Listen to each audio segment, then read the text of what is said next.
You and I are predetermined nonsense, and that's okay.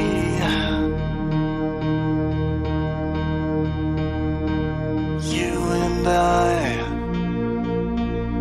have predetermined consequence, and that's okay. And that's okay.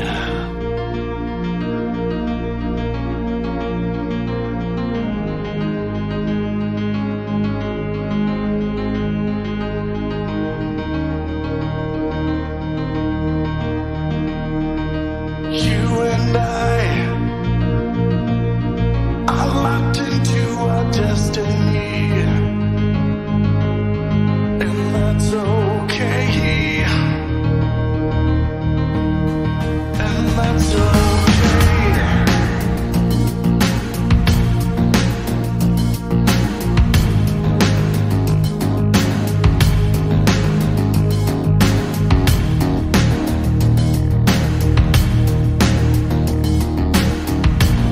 You gotta know what you want. You gotta know what you want. You gotta know what you want. Look out. You gotta know what you want. Look out. You gotta know what you want. You gotta know what you want.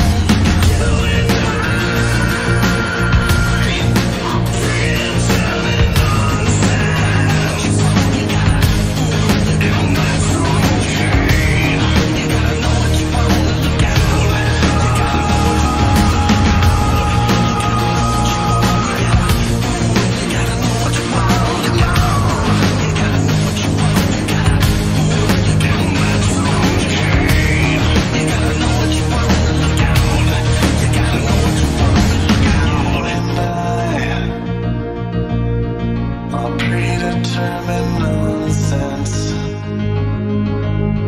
have predetermined consequence. You and that's okay. You and predetermined nonsense. Look out. You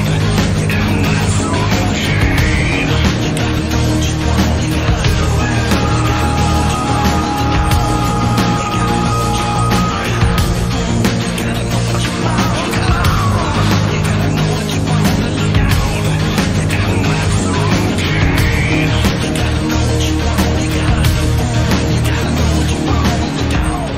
You gotta know what you want. You gotta do it.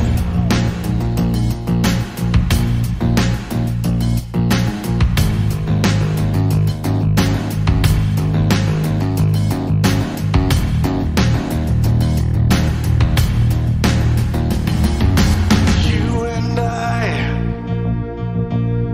are locked into our destiny, and that's okay.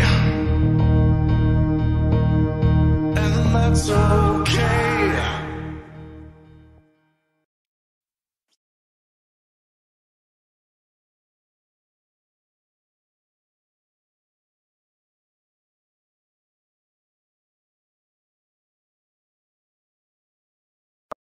Need to be able to have conversations without feeling like we're going to say something that gets us thrown in jail because people happen to be offended.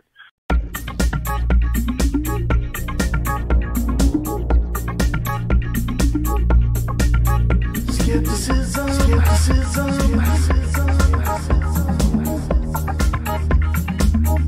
Do you know what you believe? What you believe? What you believe? What you believe?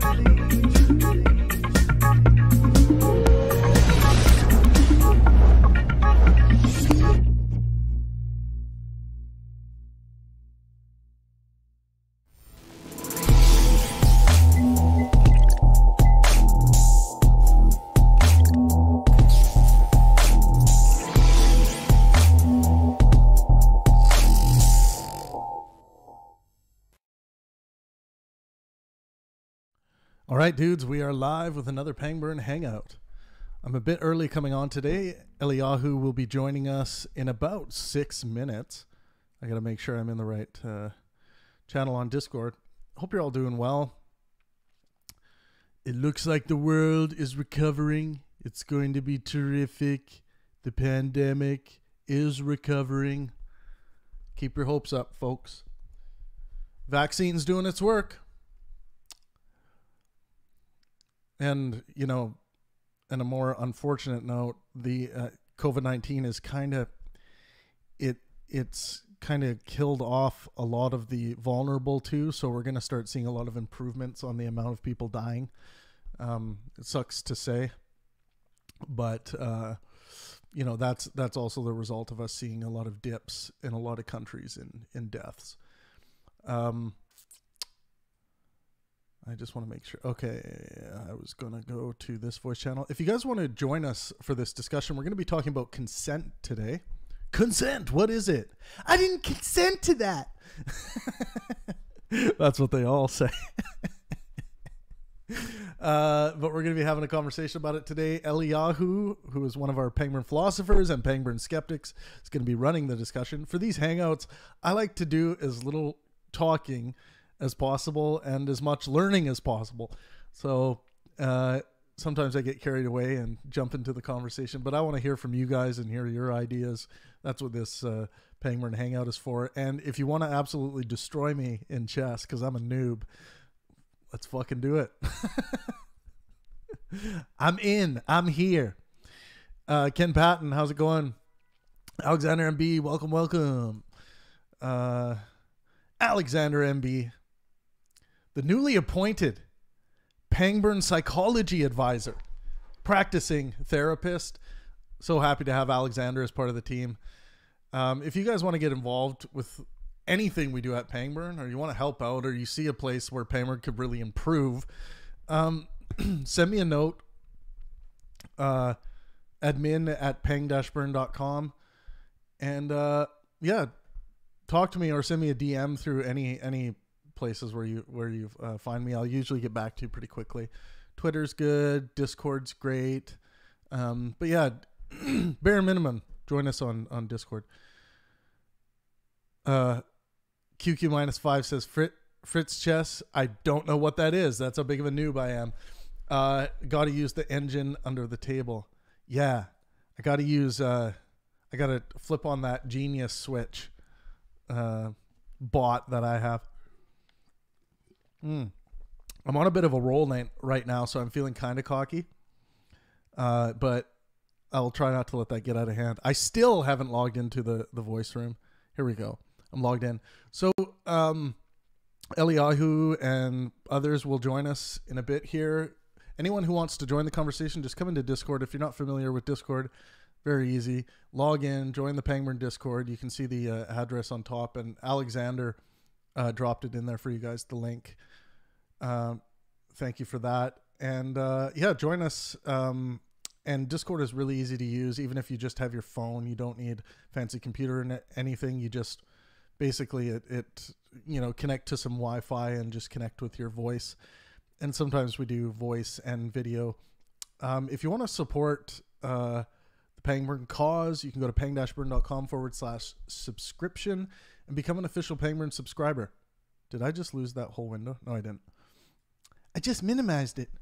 You're minimizing consent. We're talking about consent today, by the way. But yes, pang-burn.com/subscription. You get a seat. You better be casting every couple days, Trav. Yeah, I know. We'll get back on schedule. I am doing some philosophical coaching now. As kind of a sidebar for myself and for the company. So, and I'm amazed. I'm like, who would want to talk to me about anything to do with that? But I already have 6-7 clients. So, if you're interested in having me do any philosophical coaching for you in your life or for your businesses or anything like that, basically all it is us just having deep conversations and analyzing from a philosophical perspective everything that's going on in your life, and you know, trying to identify some things that, you know, maybe there's some wiggle room for some change in your philosophy for your business, and maybe not. Maybe you have a perfect ideas, and I may not add much, and that's why maybe those sessions will only last one session. But yeah, they're going really good so far, and it's all confidential. Calahu V. DeSantis says, who's the Pangburn psychologist? So Alexander MB is our Pangburn psychology advisor. So I'm appointing these advisors to the company that are going to basically advise Pangburn in areas of their expertise. So if you're interested in being an advisor, and we will be having monthly advisor meetings where we'll look at what's going on in the world, some interesting content we could maybe write to talk about a certain element in the war of ideas, a topic that needs to be discussed. So that's all going down. If you want to get more involved, getting hooked up with us on Discord, hooking up, full consent on Discord is a good idea. Eliyahu, how's it going, my brother? Hello there, Mr. Pangburn. How's tricks? How's tricks? They're for kids. It reminds me of a joke we used to say that's very anti-gay when we were young, but I won't regurgitate it on YouTube because I'm already in YouTube's shit box. So. Oh yeah. I ask if you got monetization back. No, we're approaching 7 months in waiting for just the first basic review. And if anyone wants to go to my Twitter, you can see YouTube's responses like, well, we hope you get a review soon, as though it's like not YouTube doing the review. So I'm like, who's running this company? and then they're like, we don't know. We don't have a schedule of when everyone's going to get their review. And I'm like, can you make one? So far, no response, but I would think YouTube has the resources to treat their content creators with enough respect and care that they could make a schedule so that they could say, okay, Pengburn, your dirty review is coming up in 2 weeks. You better fucking get your channel up to snuff. Because so far I don't know what happened, right? I have one strike officially on the channel, and it's supposed to be a 3-strike shutdown thing, but all of a sudden, it seemingly out of nowhere, I open up my YouTube in the morning one day, and they're like, your channel is no longer available for monetization. You can apply for a review in a month. And meanwhile, I'm like, holy fuck, no revenue for a fucking month? I'm gonna die if I don't get this back up. And then right in it, you had to wait a month before you could apply. And right when that month comes up, I was waiting. I hit that review button. And since I hit that review button, we're almost on 7 months. And I mean, it's not like YouTube hasn't made a lot of money off the content I've brought to YouTube. So, and they obviously, I can expect some delays, but what I've read is that you can expect it to take up to a month to get a review. I'm like, okay, up to a month. Okay, I can eat a lot of spaghetti and Mr. Noodle in that time. But we're approaching 7 months here. I've had to get creative. Well, I was going to say you're probably pretty resourceful. Oh man, I think, for people who are building businesses, like the Pengburn brand's about 4 years old, and if you talk to a lot of people who have built businesses, like it's a very long time before they're even lucky enough to turn a profit, where they're not like, hustling side jobs and things like that, and like literally, yes, eating out of the can for a very long time. And I'm happy to do that, man. I like being in that survival mode. It's an exciting adventure for me. And I know a lot of people might find a lot of anxiety in something like that, where they're like, oh my God, lack of security. And I also should say, I I have the advantage when it comes to a security thing of not having children or being married or anything like that. I don't have any dependents, so right, yeah. I can be an absolute slave to my business. Yeah, it's very theatrical of you, dude, to want that starving artist kind of as much as I want starving to, philosopher. Yeah, as much as I want to move away from being like the dirty, unwashed Shakespearean guy eating out of a can in his little like dome, I just, that's like where I want to live. Fair. Yeah, but you know, it's all good. Yeah. So this topic of consent. So the reason why. So this is interesting to me. I was talking about it a lot with somebody yesterday and the day before that, and I think that this is kind of my bedrock for my moral foundation. I've talked about this, I think, on your server before too, because I remember we have all this discussion about what rules should we follow? Is religion the best place to teach us ethics? Is it utilitarianism? Is it deontology? You know, and I think that you can get pretty far with consent, just like try to minimize violating other people's consent as much as possible. Yeah, have you come across any obviously most moral system, all moral systems as far as I'm concerned, are going to have hypotheticals and issues where it's just going to come down to taste. Have you identified any of those? Yes. So the exceptions are where you can violate consent, but you have to be reasonably certain that the person involved would want you to violate their consent if they had all the facts. So obvious example is if somebody's walking out, if your friend walks out into the street and they're about to get hit by a car and you know that they wouldn't want to die, they don't want to get hit by that car, and you yank them and you pull them back. Right. You violated their consent because they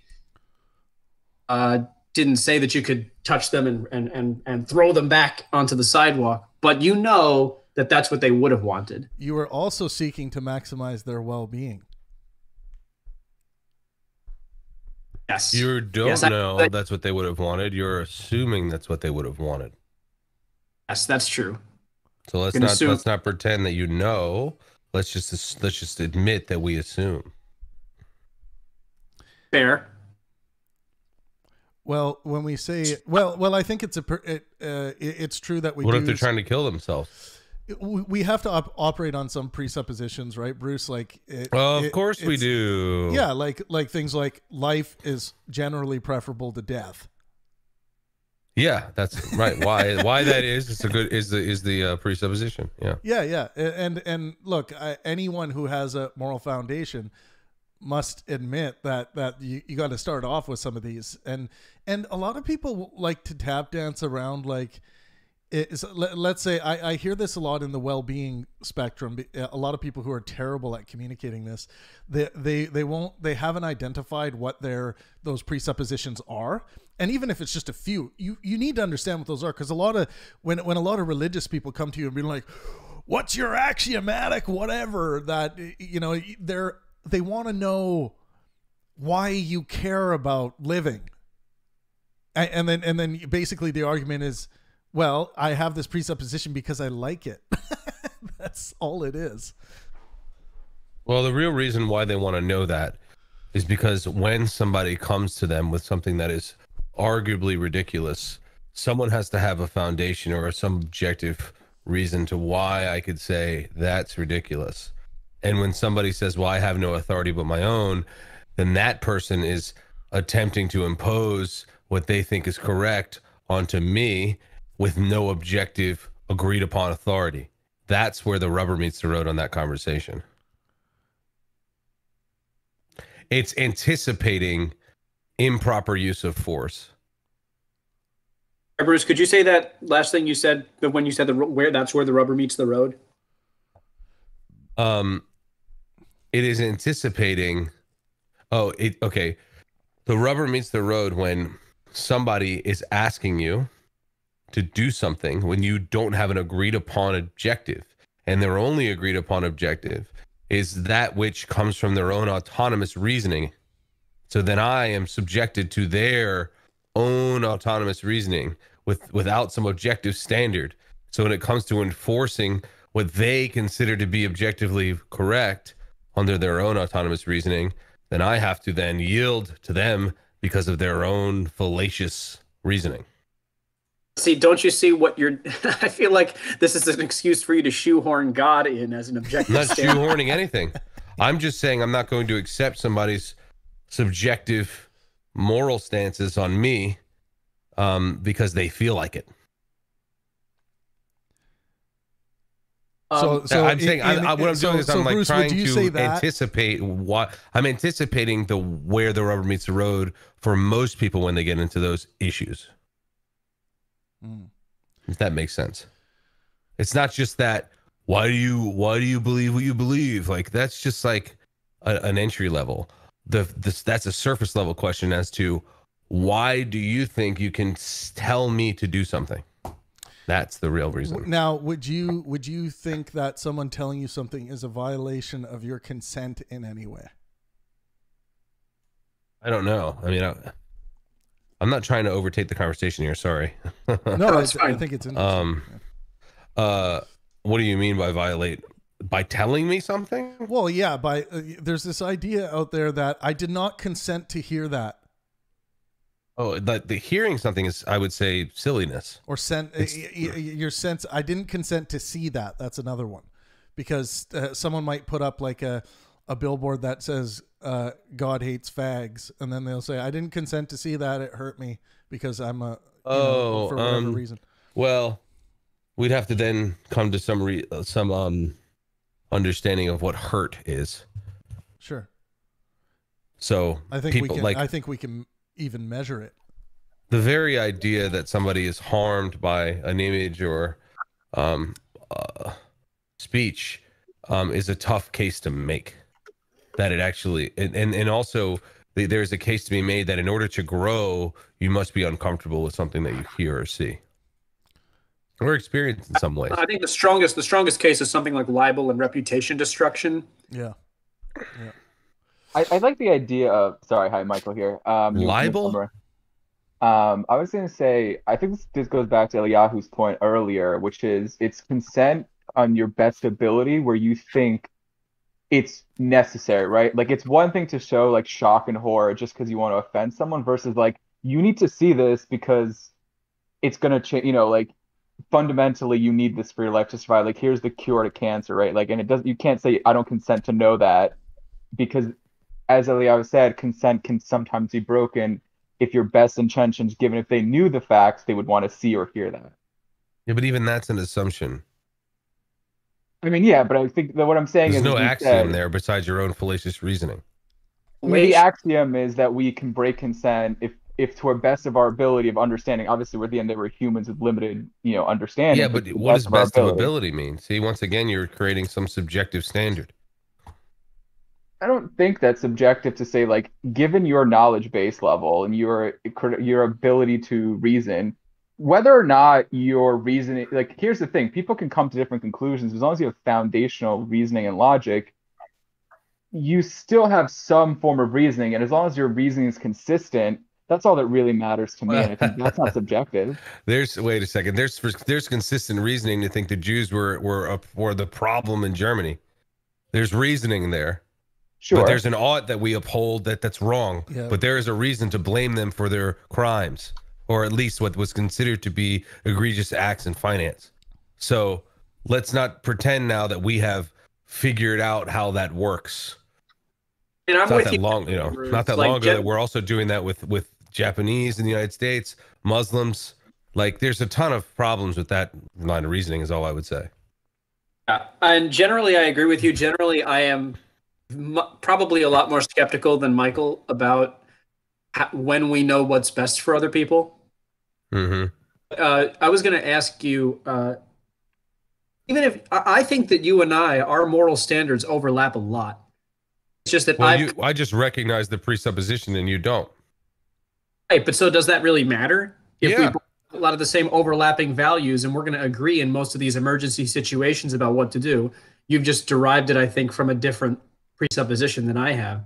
Well, I think the problem is like when you start making claims or about what should happen to other people, you have to come to some agreement as to where you're deriving these claims and why this has justification, as opposed to just my own reasoning.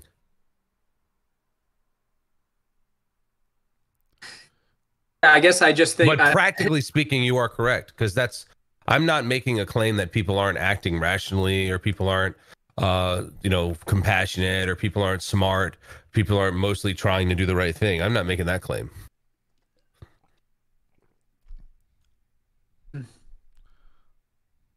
But I would make the claim that, like, when somebody decides to wield power for the sake of what they would consider to be goodness or well-being, whatever the case might be, it's only through it's either mob rule or their own autonomous fallacious reasoning. I mean, if you're going to make me defend this point, I will defend the point, which is I think you're kind of taking this very extreme point, but I'll defend an extreme point. And just as Sam Harris would say, take your philosophy to the extreme to really test it out. Which is, yeah, if someone rationally believes that, like, the truth is, like, insert person is wrong and we should do insert bad, objectively, or I can't say objectively right now because that's what we're debating, but, like, what we generally consider in a modern civilization as bad, we can say that's wrong. But if someone reasonably with logic comes to that conclusion, I would argue there's justifiability in their actions. I would just say that I don't believe, and again, I'm down to be proven, but I don't believe there's a person really in history who committed atrocities who genuinely believed I am doing the right logical thing, as opposed to this is a means to an end. And that's my argument, proposition I'm making, is that you can say that I'm justifying this because I think the Jews suck or whatever, right? But I don't think truly Hitler believed that. I think Hitler, for example, knew that there was the way to rise to power. Nazis knew to scapegoat people. It's not like they were the leaders who propagized, like, the idea didn't rationally believe that. They didn't have a logical conclusion because that's not a logical conclusion. Well, one thing about Hitler is there's a lot of illogic there if you look at it from a standpoint of him wanting some kind of longevity to what he was doing. It seems very clear based on the evidence available that especially when you see places where he could have backpedaled a little bit to which from a war perspective would have been a really good strategy, but instead the focus was ushering in the quicker methods of killing more Jews, like maximizing that killing. I mean, there's some really good arguments that I can't make well right now. They're better people, and if I can find links to them, I'll find them. But that basically talk about how fascism inherently is illogical. It's a system that can't survive, right? It's designed to fail from the start because it is a consolidation of power that you need a huge mass of people to rise to the top, but then you basically need to consolidate the power into one. So it's basically a contradiction on itself. So argumentally speaking, even from the base level, Hitler was wrong, not rational, right? So that's why he is wrong, not because, obviously for a lot of reasons he was wrong, but also because he wasn't a rational being. I think going back to what started from Eliyahu's is the only way to violate consent is you have to have a reasonable, logical, and rational reason that you think a reasonable, logical, rational person would be, given all the facts, would break you would do the same. Yeah, so I think where Michael and I would disagree is the level at which this can be done. I think that this can be done on a personal level. The example that I gave, where you pull your friend back that's about to get hit by a car, because I know him, I know who he was yesterday, I know what he does for a living, I know who his mother is, and all this kind of stuff. And so I feel comfortable in making that judgment. I don't feel comfortable in making the judgment on a societal level. So this is where me and Bruce probably agree. I don't like this idea of thinking that I know what's best for somebody in Canada or knowing what's best for somebody in the other side of the country. Yeah, it's because as things scale, the hierarchies get more disparity in the hierarchy, and there's less. You have less authority over a person's decisions because you're not aware of the circumstances or context of that person, and so very difficult to make such broad strokes. And so what happens is you make broad strokes, you get broad results, and broad results will just minimize people to the lowest common denominator, which is okay if you're after something like that. That's just a failure of like information. Like if you had what we But seem there's to a be failure arguing of with, intellect. well, arguably, like again, arguably, if you have a truly rational, let's say you have an AI, right? This is like Isaac Asimov's perfect future, right? We have the AI controlling the government, right? And it has perfect information. Could we arguably say that machine could make the right decisions for everyone if it had all the information? Would we trust that AI to make the right decisions for everyone? I mean, that No, AI sounds like it would be indistinguishable from God.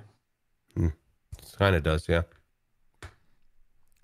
So are we saying that a rational entity, logical entity that has all information is that is the precipice of like that is the only level we need to define God in this Well, the context. problem is, what does rational mean? Like, how do you come to what's rational? By your own autonomous reasoning? So what we think is rational might be different. Well, I test it, right? Using my senses. Even that's, but your senses are very subjected to being deceived. Also, What what other stops mechanism do I have? What stops the AI being from glitching or being wrong? Well, you have to assume that it doesn't. We're That's- assuming like, well that's what we're talking right now. What's the logic right here, right? And I think this is where we have to start from the basic axiom of like mathematical logic. And I'm a pretty big proponent of mathematics and decision making, right? I think game theory and mathematics provide us good foundations where some objectivity in a sort of, you know, as I agree with you, Bruce, that like our senses and our reality are shaped by our what we perceive to be reality. But I think logic and mathematics is consistent person to person.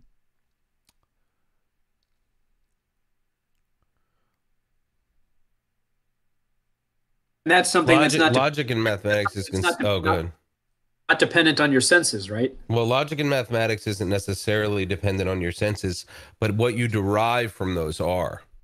See, just because people come to a poor conclusion doesn't necessarily mean the context or the foundation what they're using are wrong. Just because somebody bastardizes a text or a scientific proof doesn't mean the text or the proof itself is bad. So they could all come to the same. They could all use the same sort of logic and have sound logic, but their rationality or their conclusions are not necessarily based upon the same standards across the board. So they would have their own sense of what to do with that information. And so then we have to have some arbiter of what to do with the logic.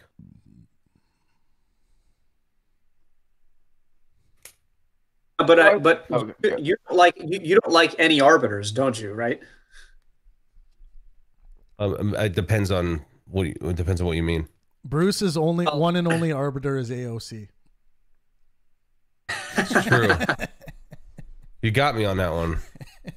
She's yeah. Okay, yeah, we could talk about different. She sets the standard. It's me. Well, we could talk about arbiters in different contexts, right? So I don't think I'm saying anything that you wouldn't feel comfortable saying. I think you've said this before in the public voice chat. Yeah, okay. You're fine with being the arbiter of decisions within your own household. Mm-hmm. Sure. Now, why do you think that you have the ability to be the arbiter in your own household? I have ultimate responsibility over the decisions that I make because I'm accountable to myself in that. Accountable to God and for my own responsibilities. I'm not going to hold other people accountable to my own decisions. But it's not just you, right? You're also it's also the other people that live with you. Oh, the household is the individual. Oh, I thought when you would say household, I thought you meant of. Well, no, I'm saying like the household is the collective. The people in the home are making decisions for them because they have fundamentally told me to do so. Like that's an axiom that already exists. That's not something I've had to manifest myself or create. It's just something that is a part of being. Have you just described a republic in your own house, right? Like you've elected that's correct. representatives. So I mean, the representation is elected by the authority of God. But yes. Well, I mean, arguably, then, do we say that Because hierarchies don't scale that way. why not, right? Like, why can't we scale? You know, 'Cause they don't. You represent your household, and we represent the community. Then that community represents a person, which then represents For this- a township, which represents a city. For the And now same we have reason that democracy. Eliyahu said he did not want to tell someone in Canada what is correct, because that doesn't scale. It's too far, not enough context. There's a number of reasons there. That's why. Wouldn't Canada have its own representation in the UN equivalent of this system? Why would they have? Well, there's a reason why right now, there's a reason why at least the United States is set up, or a republic is set up in such a way that they have representation from smaller entities that go forward. I mean, isn't the problem that there's not true equal representation? Like, if there was objectively true, like each one individual had the same exact representation scaling up, that at no point does anyone one voice not have in some equal capacity context representation as the arbiter at the end. You've hit the nail on the head as to why government's difficult. I mean, no one's arguing that government's easy. I think we're just arguing like consent at this point. I think if we can create a system of consent that stems from basically as we can scale it up by having representations from microcosm, but it can only work if we have equal representation, because it's not true consent if someone has more consent abilities than someone else, right? If someone's more equal than someone else.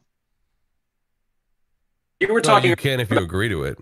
But talking earlier about failure of information. It seems that so much is going to get lost on the way up, though.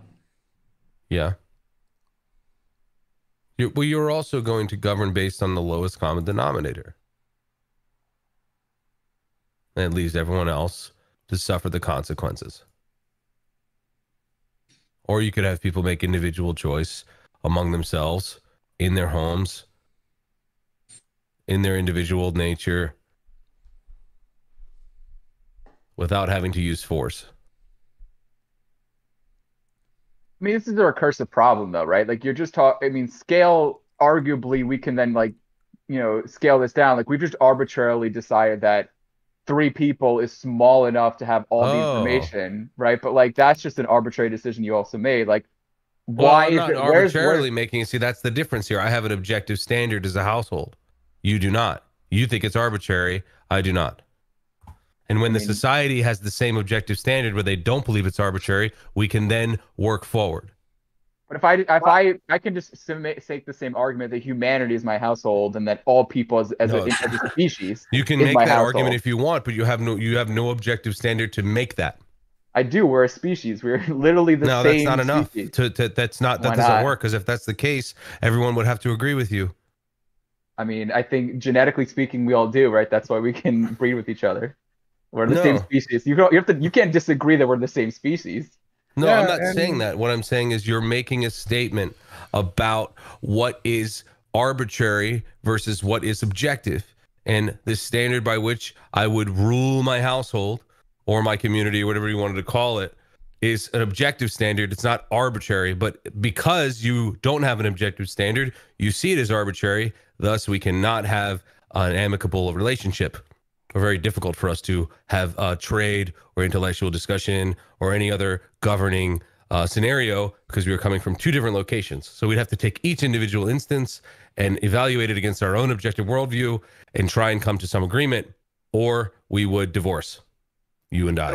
Metalworks, you wanted to say something? Yeah, I wanted to say that we biologically form tribes. Like, that's something that's a part of our nature. And we can only have so many people. You know, we only know so many people. We can only remember so many people. I have so many relationships.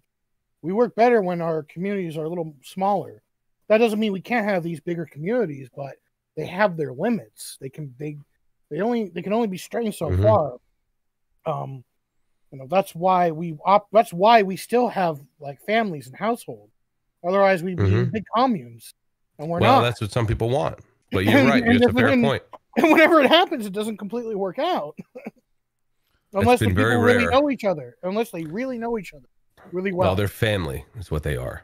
Basically, a very big one. But we're back to the sort of question of information and just limited human knowledge. Like, I'm saying, imagine the future where we evolve to the point at which we can know more, understand more, have more information. And you can see historically, tribes used to be like 2 people and now we have They were never communities just of two people. No, they were a small Okay. group.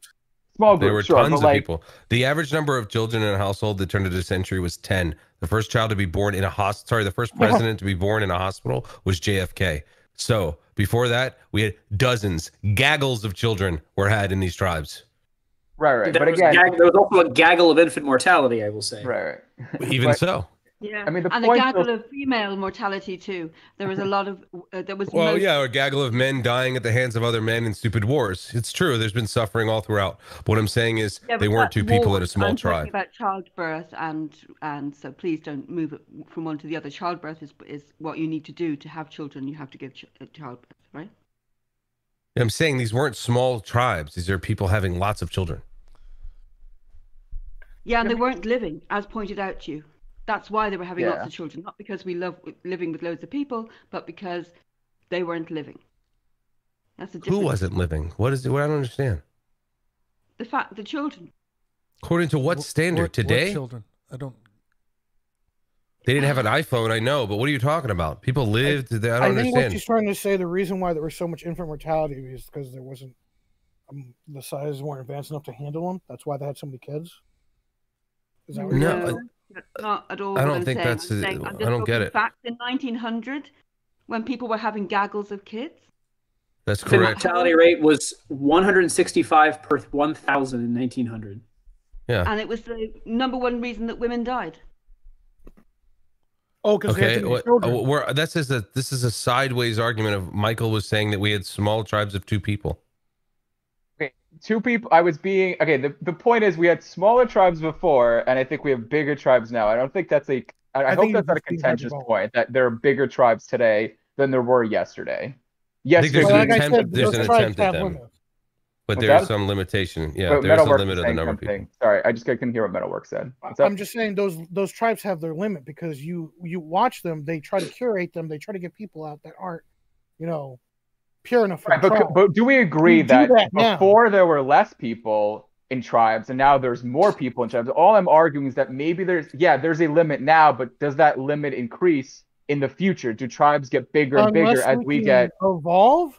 No. right? But we do. We have evolved. This is like Well, the only way humans that it's today occurred is versus through humans technology. 1,000 years ago. If Are, we can even in like manipulate it- brain capacity, in terms of intelligence, the Yeah. smartest person 2,000 years ago is probably dumber than the average dumb person today, right? Like that's just, we are smarter as people in terms of intelligence that we have. Depends on how you measure Isaac intelligence. Newton's probably Yeah. not dumber than I don't know how dumb Isaac Newton is, but I think we have evolved. But Bruce is right. Technology has evolved more than we have. So psychologists have been saying, when it comes to something like Facebook friends, our tribe is kind of capped at around 500 or 250, those sort of numbers, rather than Yeah. the 7 million friends. 1,500. We can't do those big. Our village number is 250 to 500.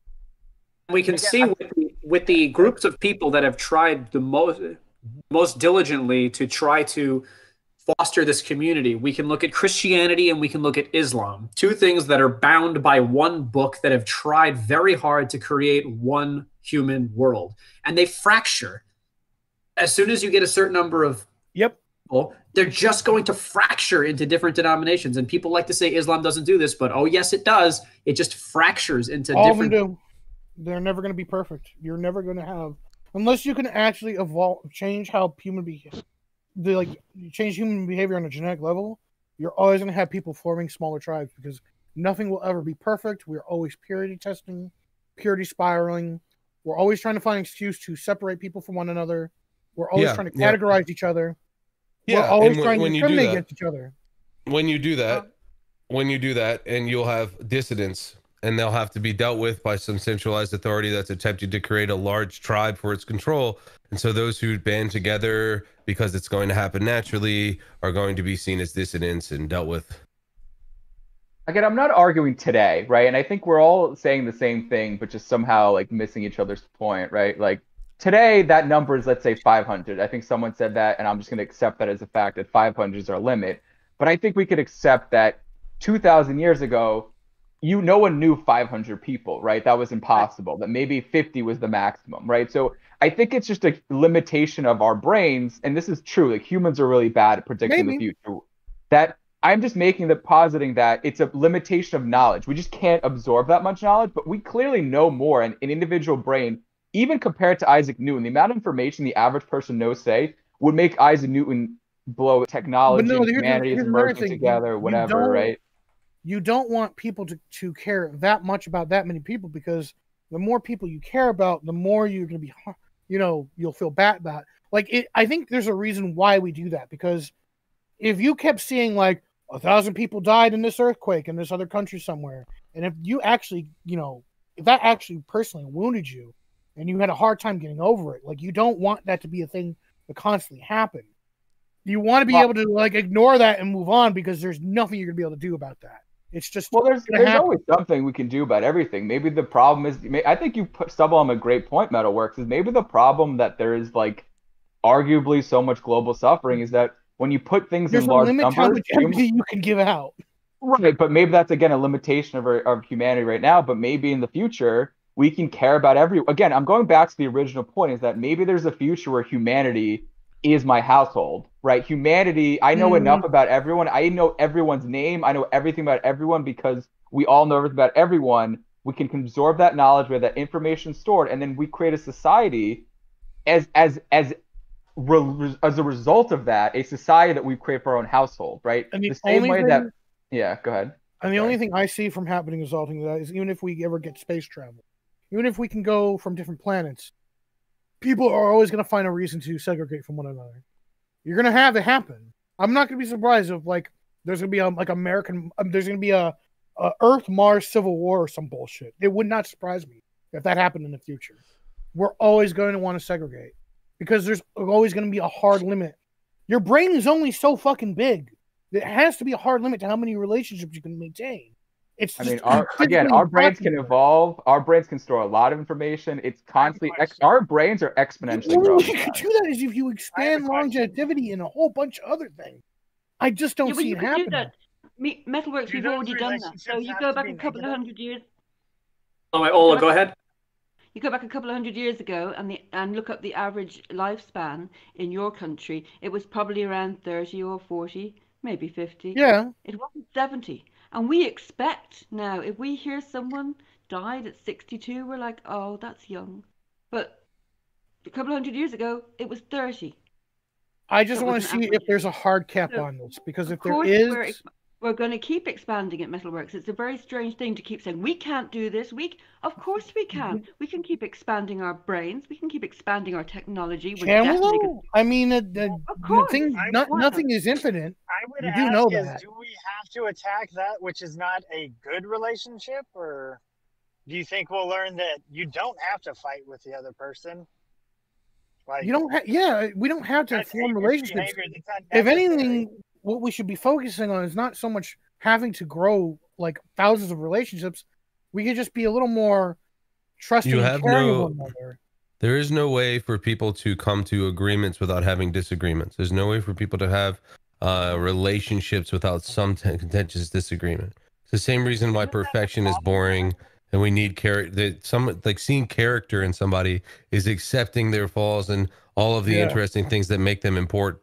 So there is no utopia where people just get along, and that's just ridiculous. But there's going to be fight, there's going to be contention, and there's going to be stronger relationship out of the contention. Okay, what? That was a joke. Well, to bring it back to consent, I want to be able to give people the choice. So let these tribes grow as large as they can. I mean, I want to foster world unity as much as possible. If somebody does not want to be a part of that unity and prefers to live their life, as a hermit and go off and die, or whatever, they won't live as a hermit, though. That's what I'm saying. I want to be able to give them that ability to consent to or leave this social contract. Can I ask you a question? Do you think? I want to ask Elijah. Yeah, I know. I was saying okay to Elijah. Do you think people can be or are just naturally nice, or do you think people are just like? Do you think they always want to be nice? Do you think people can't be? Do you not believe in bad people at all? Because that's what it sounds nice. Nice is a weird one, right? Because and I come across this a lot in my life. People be like, well, some people who I used to be friends with, let's say in high school, they'll be like, "Oh, Travis isn't a very nice person," and I'll be like, I'll catch up with them. I'll be like, "Well, why'd you say I'm not a very nice person?" Well, you just like tell people exactly what you think about their idea if you think it's bad, and I'm like, "Well, yeah, but I don't think that's unkind or unnice to do." Let me try it this way: do you think do you think morally amoral people exist, like opportunistic scumbags? Because if you don't think opportunistic scumbags don't exist, I think that those people exist, and I think it's one of the hardest moral questions to solve is what do you do with the people that suck and that can't are power-hungry, opportunistic scumbags that can pretend to be nice and will abuse your system that wants to be globalized because you have good intentions.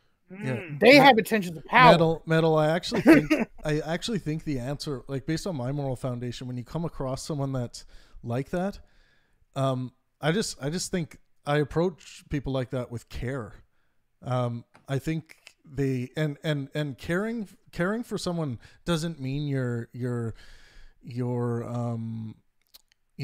acknowledging or affirming their bad behavior, but I think it's better to look at people like that as a project, as a friendly project, as opposed to like trying to cast them away or like or kind of I just don't want them to get power, man. Look at no, man, you're right to not want that, of course. That's the only thing I want to prevent. But I think I agree with you on everything there's a caring way to go about that, and I think and I think the reason why we fundamentally put prisoners in prison, a lot of people don't understand it, and I think the reason why we do it is out of care, because they can't. But you can't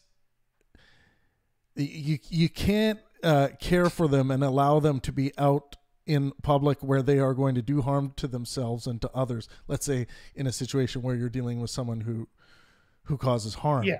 And there's obviously many different versions of what harm is. The point I'm just trying to make is like, I care about things like due process because I just don't trust the government completely. You know, it can be wrong. I care about things. I care about having constitutions and structures in place to limit power, because power is absolute. If you can't control it properly, opportunistic scumbags who get that power can really abuse it badly. And that's my worry. That's why I would prefer we try to maintain smaller subgroups that try to be nicer to each other than one globalizing group that tries to control one another or try to dictate how we all act. The flip side of that is Metalworks. You and your posse decide we're going to make small tribes. Me and Yahoo said we're going to make a world tribe, and we're going to just dominate and take over because you have a small tribe that's like 10 people. And we have 1,000 army big. Like, the problem is small tribes just don't realistically work, in a global society, right? Because at the end of the day, like, unless every person tomorrow has a Tower of Babylon and we all split up into 10, groups of 10, your group of 10 is never going to survive, right? Versus a global system. What about the tribes that survive right now? Isn't that demonstrably false? Like, completely? Like, there are plenty of people that live outside of the global economy. Yeah, there are people that live in the jungle and shit, and then tribes. They survive just fine. Not plenty. Well, hold on. There's an important point to be made here. So if you're talking about indigenous tribes, like the very few uncontacted people that are still like hunter-gatherers, they exist because those governments have made a decision that they're going to be protected at all costs. Yeah. Good. Right. They've been afforded the opportunity to bow out of they've been given the consent that you're requesting, Eliyahu. Right, but if Metalworks is saying, I want to make a small tribe because I'm afraid of power, right? But like, if you're like afraid of power, that's not, you making a small tribe is not going to stop the big power. I said a subgroup, a sub-tribe. Sure, the subgroup is not going to stop. That's why I like having states. The states are subgroups. So why wouldn't you be okay with an overarching government that's only in charge of inter-country commerce and that's it? Because there's no such thing as global defense. So the only thing is managing financial disputes between countries. Yeah, well, that's the argument for minarchism or limited government, which is the government exists to... The same way that we treat states and treat states the same way we, like... It's the same argument made for minarchism. Everyone against adding one more layer than the layer that we've added. I ask a question here because I keep hearing this word government. Breaking up, Aaron. What's becoming clear to me, especially when you bring We're losing you, brother. You're on the road? Yeah, of course. We are still a tribalist, animalistic species. We are animals, no matter how much you don't want to believe that. But what I've noticed is that over the last 2,000-3,000 years, maybe even less than that, we've been clearly trying to break away from our more animalistic instinct and embrace our more social instinct of sort of, living together peacefully amongst each other to the best of our ability. That's why we put people in jail who don't conform to a more peaceful society. So we're clearly trying, who knows whether it's conscious or not, my best guess, probably not. We're clearly trying to break away from our animalistic instinct. I keep hearing this word government.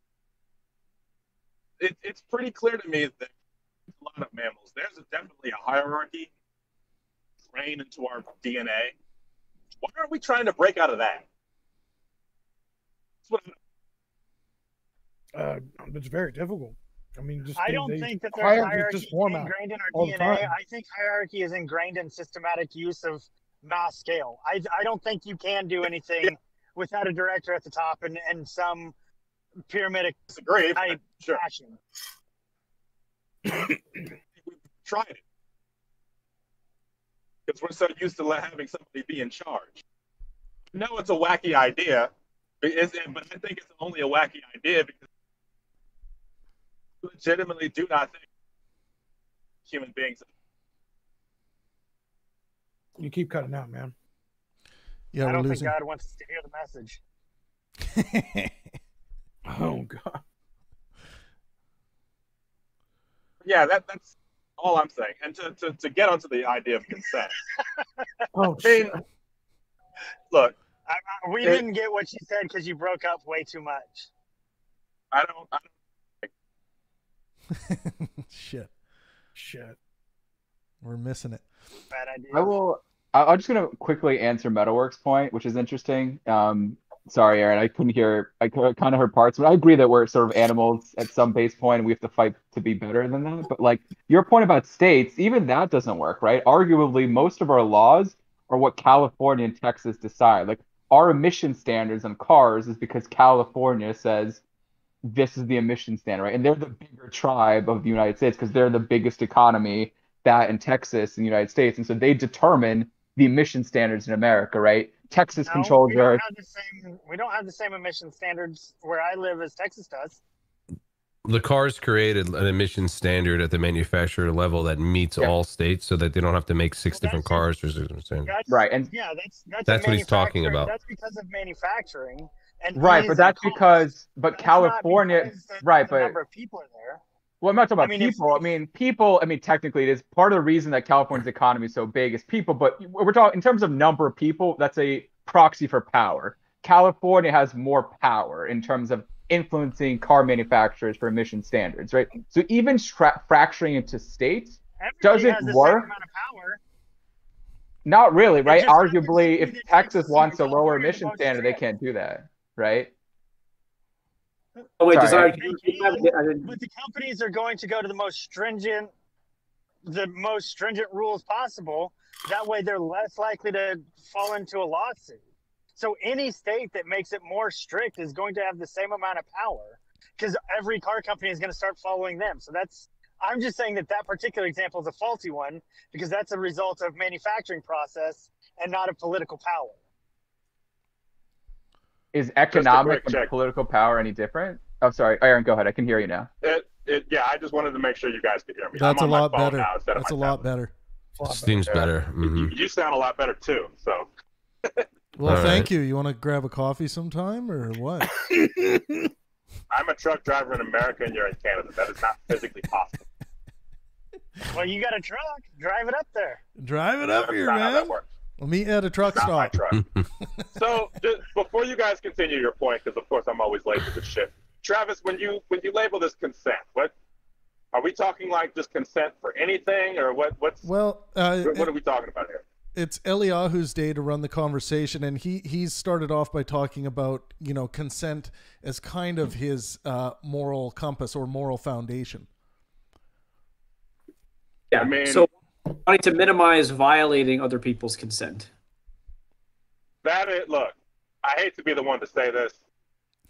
When you're dealing with society and when you're dealing with a group of people that's larger than two, you're going to be sliding on a slippery slope, no matter what the context is, because there's a such thing as manufacturing consent.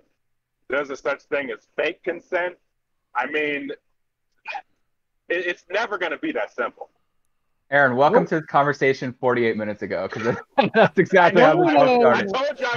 I told you I was late. What would useful idiots go under, though? What would what go under?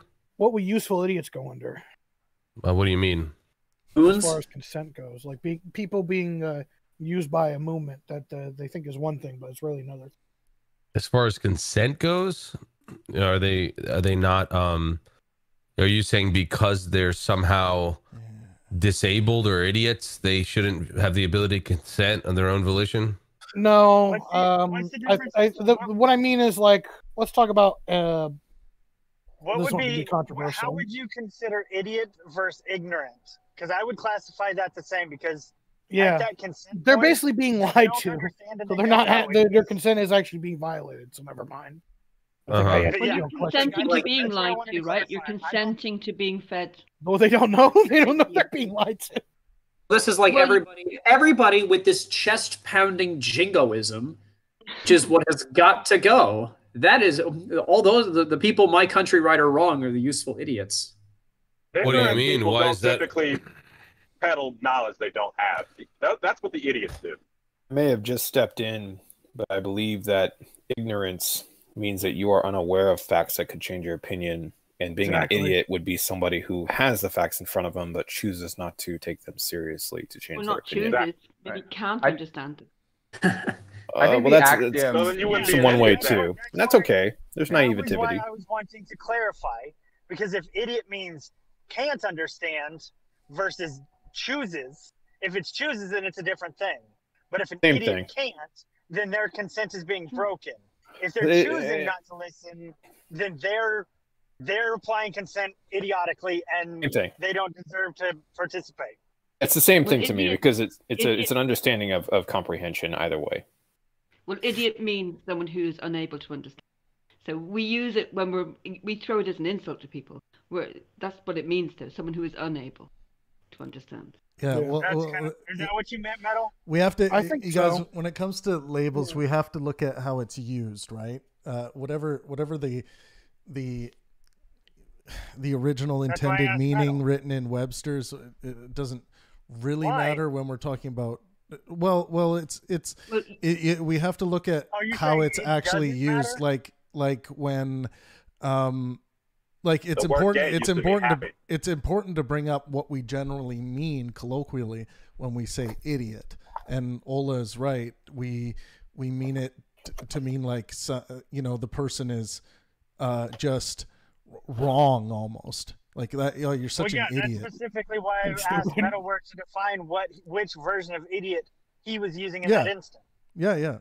Well, useful idiots is a slur as well, but useful idiots is to describe people who are like pawns in someone else's game, and they don't even know because they're too stupid to realize it. I think they're considered being broken. Aren't we all technically pawns in someone else's game? Yeah. We're working to make the rich richer. Like, ouch. Down with the establishment, man. All the while from iPhones and comfortable air-conditioned vehicles and everything else. I was gonna say, I don't want to fucking be part of this society. Where can I get my latte? This is terrible. Let me just go on my own, man. It's all. I just wish I could live out in the cabin and make my own coffee. FaceTime with this rock. Where am I gonna get some coffee? I could steep this root. It is. It's all about coffee.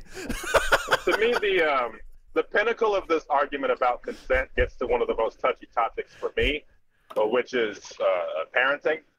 because I've said many times in some of my darkest moments, I didn't ask to be put on this earth. And if I had a choice, I wouldn't have been. And I think that, for me at least, a great place to start when it comes to consent is how parents treat their kids. Now, everybody's different. Generalizations are not helpful in this case. But at the same time, you've got to recognize that you are literally bringing another living thing into this planet or onto this planet that seems to have a higher capacity for consciousness than most other things on this planet, where they have absolutely no say in where they're born, when they're born, or who they're born to. That is why I would probably never be a parent, because I feel like once my kid was old enough, I would have a lot of explaining to do as to why they're supposed to listen to me, why they're supposed to take me seriously, and why it's best that they appreciate everything that I do for them. Because I don't care what anybody says, the argument, if I ever got into a situation where my kid came up to me and said, well, who the hell told you to have me? I don't know how I'd respond to that question. Well, I mean, I think there is a simple answer there, Aaron. It's like, I think it's our pleasure-seeking system that drives us to like having children. Like, we like it. We find a lot of pleasure in it. And you're talking. I thought you were going to say that likes us having sex. Right. Yeah. But it's not only. But it's not only that. It's also the prospect of like, oh, I get to have little tiny clothes for my little one, and all of these other pleasurable occurrences that come along with. I get to play with my Lego again. Like all. That's ridiculous. If that was a reason justification. No. I'm not saying, Bruce. It's the full on reason why someone's gonna. Then yeah, it's probably not a reasonable justification. I don't even know if it's pleasure there, Travis, because and Bruce can correct, because I've only had one child and Bruce has many. But Travis, I don't know that it's pleasure seeking so much as there is a biological drive there. But I'm not sure I would put it under pleasure. It's a biological drive, to exist, I think. And to continue to exist. Understanding that your body has been built to do just one thing, and that is reproduce. That's the only thing our body has been built for. Yeah, but no, it's actually feeding off. Yeah, well, yeah. It's no, it's not the only thing our body was built yes, for. It is, to pass on the DNA, to pass on the genes. That's all we're here for. No, it's the primary purpose. It's not the only thing. There is an argument to be made that we're just walking like reproduction sacks, and everything else is just convenience to help that out, right? Like, arguably, we're just DNA that wants to reproduce, and we found the most efficient way to do that was to create this thing we call a body and a brain. And that's more efficient than when we were just DNA cells. And look, it's kind of weird when I would sacrifice myself for the kid instead of trying to have as many kids as possible. Yeah, you guys messed up. You guys, I just have to say, you have a fundamental misunderstanding of what's going on in our neurology. That's all I have to say. Reproduction is one of our primary. We don't move. Our primary. You guys, we don't move to do anything unless we are baited to do so. We don't. But it doesn't mean that it's always pleasure. Yes, it does. No, it doesn't. That's just something you've invented. It doesn't mean it's always pleasure. No, it could be long-term pleasure through short-term pain, but we do things. What we invest in pleasure is what we like to do. So it's different. And this is a time to. I don't understand how you can't prove that. You've made that. You've literally just made it up.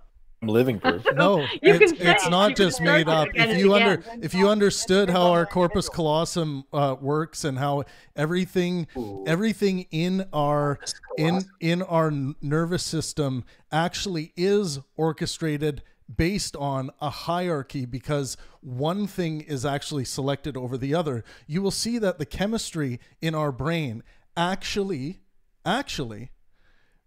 gives you a preference over one thing or the other, and that is why you select that thing, down to the very word that emerges out of your mind or the very motion that emerges through your motor system. Now, if the pleasure switch is turned on by you having children, Do you think the pleasure switch is there to obey the drive to have children? Or do you think the drive to have children just kind of happen because the pleasure switch was on? No, it's the first. It's like chicken and egg. The pleasure switch is turned on to make you do something, but the drive that has got that pleasure switch to turn on is the drive to reproduce. That's it. You're wrong. I think I'm right. Anybody But wants to know all of this to say that everything else that I've heard discussed here, not trusting the government, whether there are bad people, I don't believe anybody starts out as quote unquote bad. Like, I know I used to believe in the sort of Thomas Hobbes that everybody was born an asshole, but when you finally take, when the red finally clears your eyes, you realize, no, people are born pretty neutral and pretty in tune with their most basic instincts. Yep. It's mostly our nurture that determines our environment around us, that determines the kind of people we turn into. And that's why I personally believe I don't have all the answers. I don't think there really is a right answer when it comes to the best way to move forward in human society. It's just too complex for that. But one of the things I can say, I personally think that if we're going to be a society that prioritizes living peacefully amongst each other, we need to put a lot more emphasis and a lot more scrutiny on parents. From what ought? Kids don't have consent. Kids do not have consent. They don't get to say, hey, would you like to be born in this shitty neighborhood on the south side of Chicago? Because Lord knows I would have said no. Do you like being beaten? No. No? Not like that. Like having your father run a fuck away and go fuck somebody else while your mother has to take care of you by herself? No? No. I completely understand that. That's the At the risk consent, if you ask me. At the risk of that being a little too personal, one of the things that I talked about this, I think 2 weeks ago on the Pangburn Philosopher channel about what is the ideal relationship between parent and child. And I still apply a lot of the same standards. So I know that I'm not qualified to speak as an expert on parenting, having not been one and not having a PhD in child development. But you it seems to me that, man. Just tell us what you think. I don't give a shit about your degrees. They mean as much to me as the POP in your fridge. POP. I see. It's just pop is soda. It rhymes with PhD. Same letters. Anyway. It's a joke. Okay. I just had to break down the whole joke. Sorry, Peggy. It's a Canadian joke. It's all good. Okay. The PhD in your wall is worth as much as the POP in your. Okay. Yeah. I'll take that. Well, the problem is you called it pop instead of soda. That's really what threw Eliyahu off. Yeah. Who cares? How about that the was a ADHD? Canadian joke, not a United States joke, based clearly. So you're asking? There's some people in the Yeah, US. sorry, go ahead, Eliyahu. If I was gonna talk about a parenting philosophy that I think would maximize the well-being of the kid, I mean, yeah, okay. Aaron's philosophy, just don't have them, and you don't have any of this risk to take on, and you're not imposing any of this risk. Yeah, okay, that's one solution. But if you are going to go ahead, and thrust a consciousness into this machine, if you have an option to give them consent to something, you want to make them feel like they're part of a decision-making process, I think that's a great thing to do. One thing that I stand to, I have 4 children. Well, 3. I say 4. Sorry, abortion people, but I say 4. It is a child in the womb. We don't do anything for our children that they could do themselves, or they could attempt to. So it gives them a feeling of autonomy. And then they can, if they get to the point where they start asking questions like, why do I have to do this? I find it a success in my world, because that means I'm doing my job if they're actually asking why.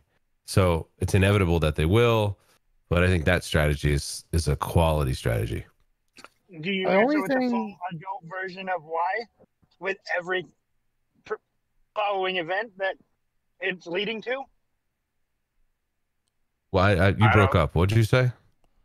Do you answer that question thoroughly, or do you end it because I said so? If you say because I said so, you should have your kids taken away. You are not fit to be a parent. Little dramatic there. Little dramatic. Yeah, you can come try. No, it's not. But anyway, that's not in a row. It depends on the circumstance. This entire conversation about, I agree with that. I will give you that. If it's, you have to have a certain balance where, in an emergency, they will understand it's an emergency event. We'll discuss or their why age. later. Well, I'm pretty blessed. Like my kid was, I don't like tooting my own horn because it makes me look weird, but tooting my kid's horn for him. He's beyond the capacity of people his age. Okay. So he is 2 years old asking those sorts of questions, or 3 years old. So like at a certain point you have to try and navigate it so that you're not just telling him, because I said so, but they're also like, there's only so much you can't speak in a language that's essentially foreign to them, but you can't speak in a language that's too stupid to them. So you kind of meet somewhere in between, so that they can, No, that doesn't work. I'm not saying that it always has to be. All science points to contact with language increases understanding. So if you talk over a child's head, yeah, they're not going to get it now. Science. But the 38th time that they hear that same way explained over their head, they're going to start understanding those words more and more. And they're going to be introduced to those bigger words and higher capacity thoughts much longer, more consistently over a longer period of time. That is studying. That is what praying is. That is what meditating is. This whole trying to act like you have to talk to a child at the level that are at is completely wrong. We don't teach anybody that. No, it's not completely wrong. The science is the psychology on that is not so simple, but you get to a point where you're speaking slightly above their level, but not to the point where they can't actually get any out of it. So it's a fine line. That's the line. I'm not, and by the way, I'm not saying that at some point you're gonna have to resort to the just because I said so. But you can take me as an example. I don't have a whole lot of respect for authority because people tend to abuse that authority, and parents are the worst. My mother's philosophy was, you live in my house, so you live by my rules. And of course, these days, I don't talk to her, but these days I would go, who the hell told you to have me? If you're just going to say my house, my rules. Like, if you got to talk that way to your kids, you shouldn't be a parent. Plain and simple. Sorry. If you want to if that's the first thing, if that's the, well, yeah. If that's immediately what you jump to, you are not fit to be a parent. Period. I think you can come up with some very strong generalizations that they just don't sound right. So is that Aaron talking? I can understand if you've had that experience and it sounds a really bad experience, why you're saying that, and I can respect your version of events, but you cannot apply it to everybody who's hearing that, and everybody goes, oh no, I heard someone say because I said so, so they must be a bad parent. That's not the way it works. But I appreciate what you're trying to say. I think it's really interesting that what you're really saying was you were not respected as a person when you were a child. It was like your whole person wasn't respected, and that is wrong. And people shouldn't be parents if they can't respect the little person they brought into life. I know that you say that I can't apply it to everybody, but there's a general principle that can't be derived from that because it all goes back to consent. Your kid didn't have a choice as to whether or not they were born or not. So if the first thing that they understand from you is you're the parent, you're the one in charge, what are you teaching them? So it goes back to what Michael was saying though the other day on another discussion. Service. That's what you're teaching them. That's where that mentality comes from, by the way. So Michael said and it was the George Washington principles, life, liberty, and the pursuit of happiness, in that order. So yeah, you gave them life first. Consent doesn't come into it. You gave them life. Of course you can't have consent in that. After that you give them liberty, and that is all about consent. And then after that you give them the pursuit of happiness, and that is about more than consent. That's about enthusiastic consent. I mean, I do stand by that. I mean, I do think we got it right. I mean, not by we. I mean, I think Thomas Jefferson and the founding fathers got it right. That order: life, liberty, pursuit of happiness. Locke really did. Yeah. I think the only thing you really need is one parent just needs to be the right kind of authority figure, so the kid doesn't get out of line. So they know that's the person that they have to listen to. You know, that's the authority figure. because you kind of need a kid to respect authority to a degree. Yes. Understand authority and realize its capacities and what it's used for, and it's understand the tools. The only problem is, like, I don't want the situation where the parent is saying, "My house, my rules," and they abuse the child, like Aaron.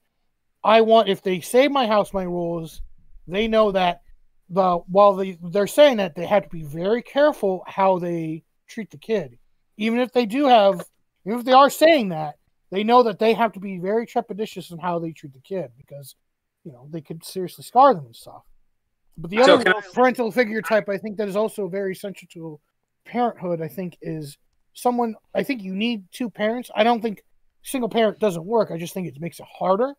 But I think the reason why it's good to have two parents is one could be the authority figure and one could be the maternal figure, the one that the child could go to talk to. No, both can be both. Or you could do both. Can be both. They can be both, but I think when they're both, one is. See what you think and see what would fit. I think when the parent is both, one they dip into it a little bit, because one is wearing the pants and one is the nice guy. And when my parents is like, yeah, my dad would get strict sometimes, but he was the nice guy, the nice guy when I was growing up. He was the, you know, kind of maternal dad, while my mom was very, you know, not too strict, but very demanding. And again, she could be nice too, but funny enough, if there was something I wanted, I would go to my mom because my dad was just cheap. Understanding why rules are rules. My son is not allowed to say cuss words.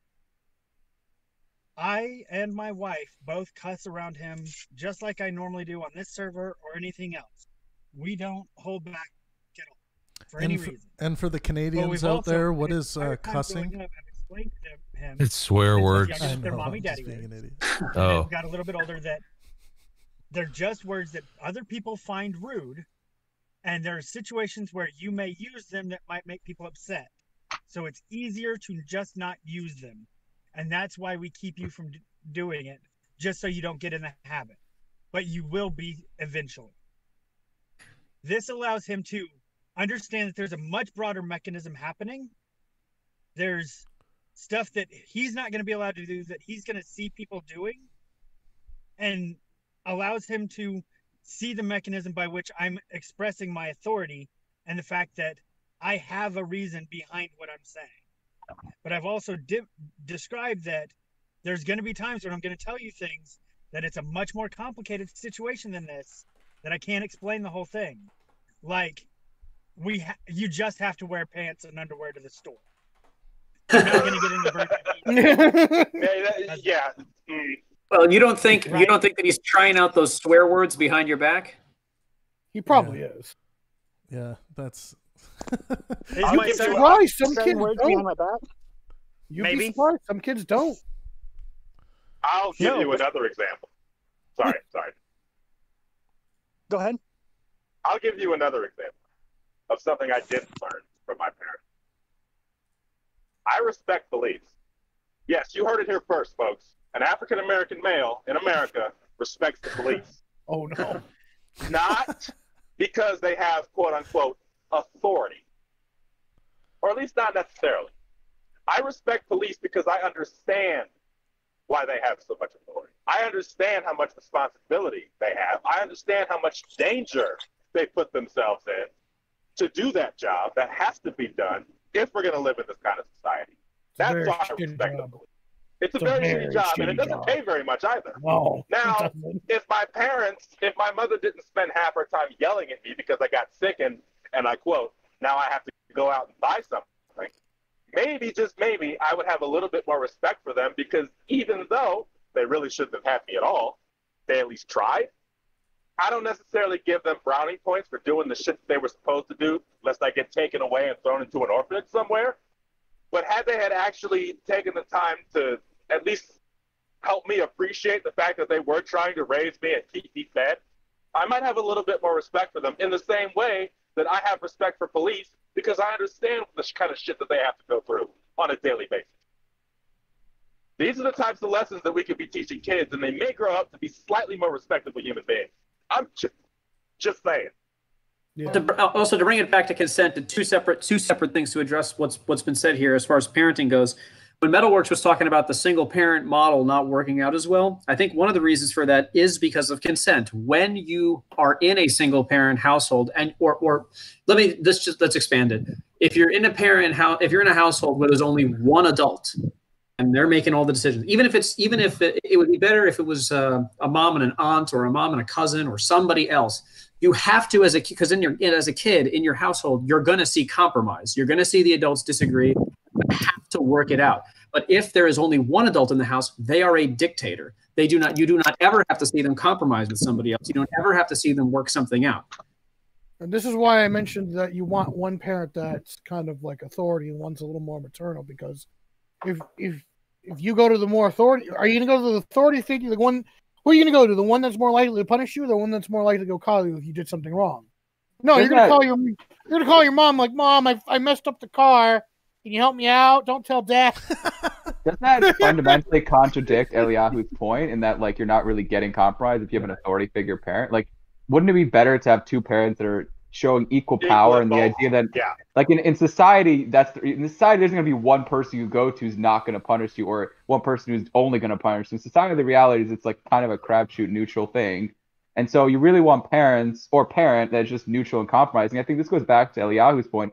Even if you only have a single parent, if you learn to compromise, even with the child, right? Like, there is compromise where you can get consent from a child. Obviously, at a certain age, if they're one and can't, physically talk, obviously we're not talking about that. They have to at some point have comprehension. But once they have the level of comprehension where they could give consent, I think that's where you work to kind of get to that point where you, as best to your ability, get consent. And again, it goes back to Eliyahu's point originally when he started this, that there is times where you can violate consent where if this other individual knew all the facts, they would agree to their consent being violated, right? And this goes back to where, this gives that sort of like, because I told you so loophole, because it's not the I told you so loophole, it's I have more facts that I can try to explain to you, but you just can't comprehend currently, and you will one day. And so understand that, like, if you have that relationship, I will only violate your consent if it's in a position where I'm trying the best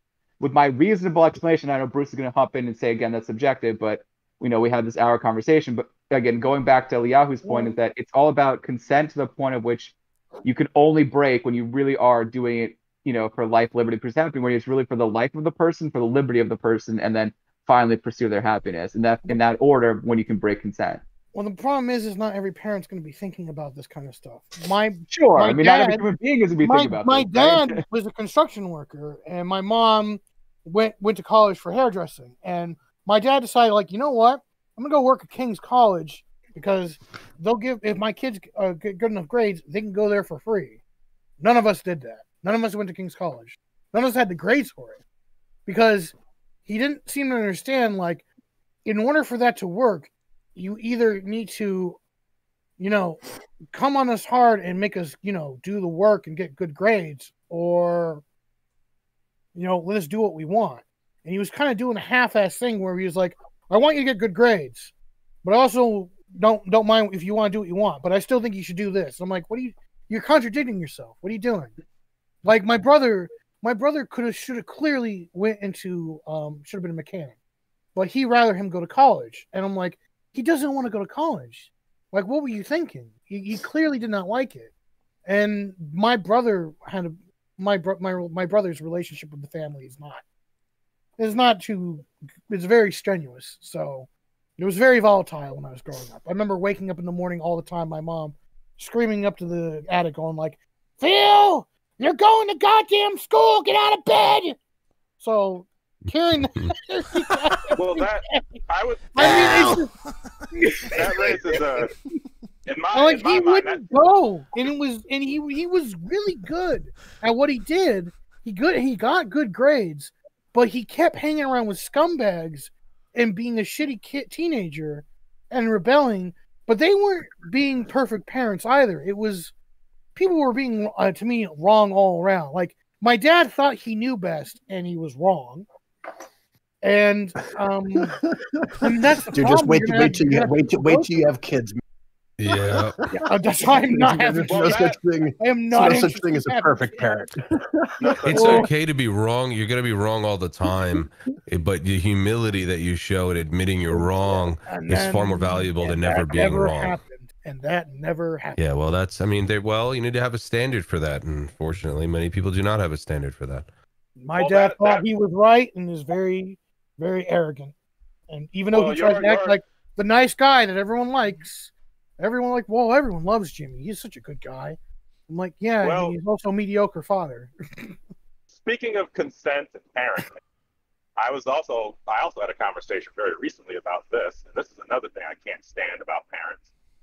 The parents who raise their kids, like the fathers who raise their sons and say, hey, when you get of age, you're taking over the family business, or I'm going to raise you to be a football player, a basketball player.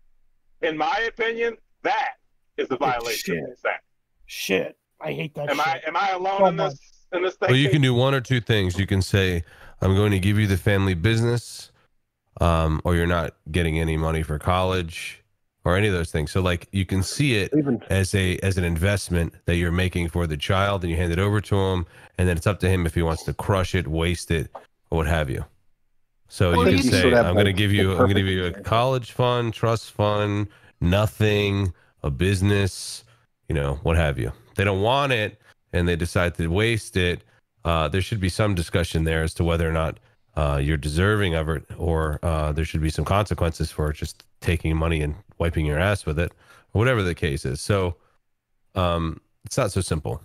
They could they could talk to their son and ask him, like, what do you want to do, son?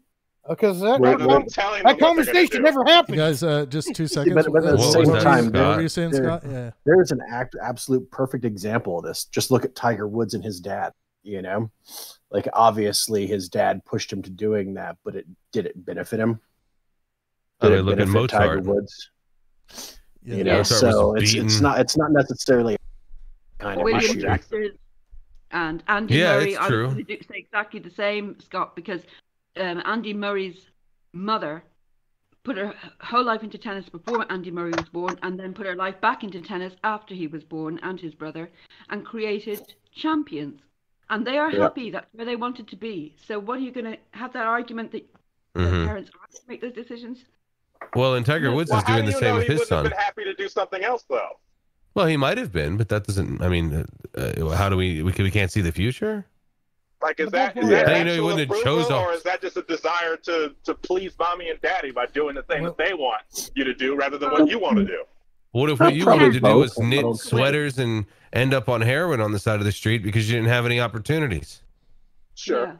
You wanted to do it, go for it. Yeah, go ahead. Lay with the pigs. I'll be the prodigal son's father when you come home, and I'll give you my cloak and the ring. That's sure. But there are better alternatives.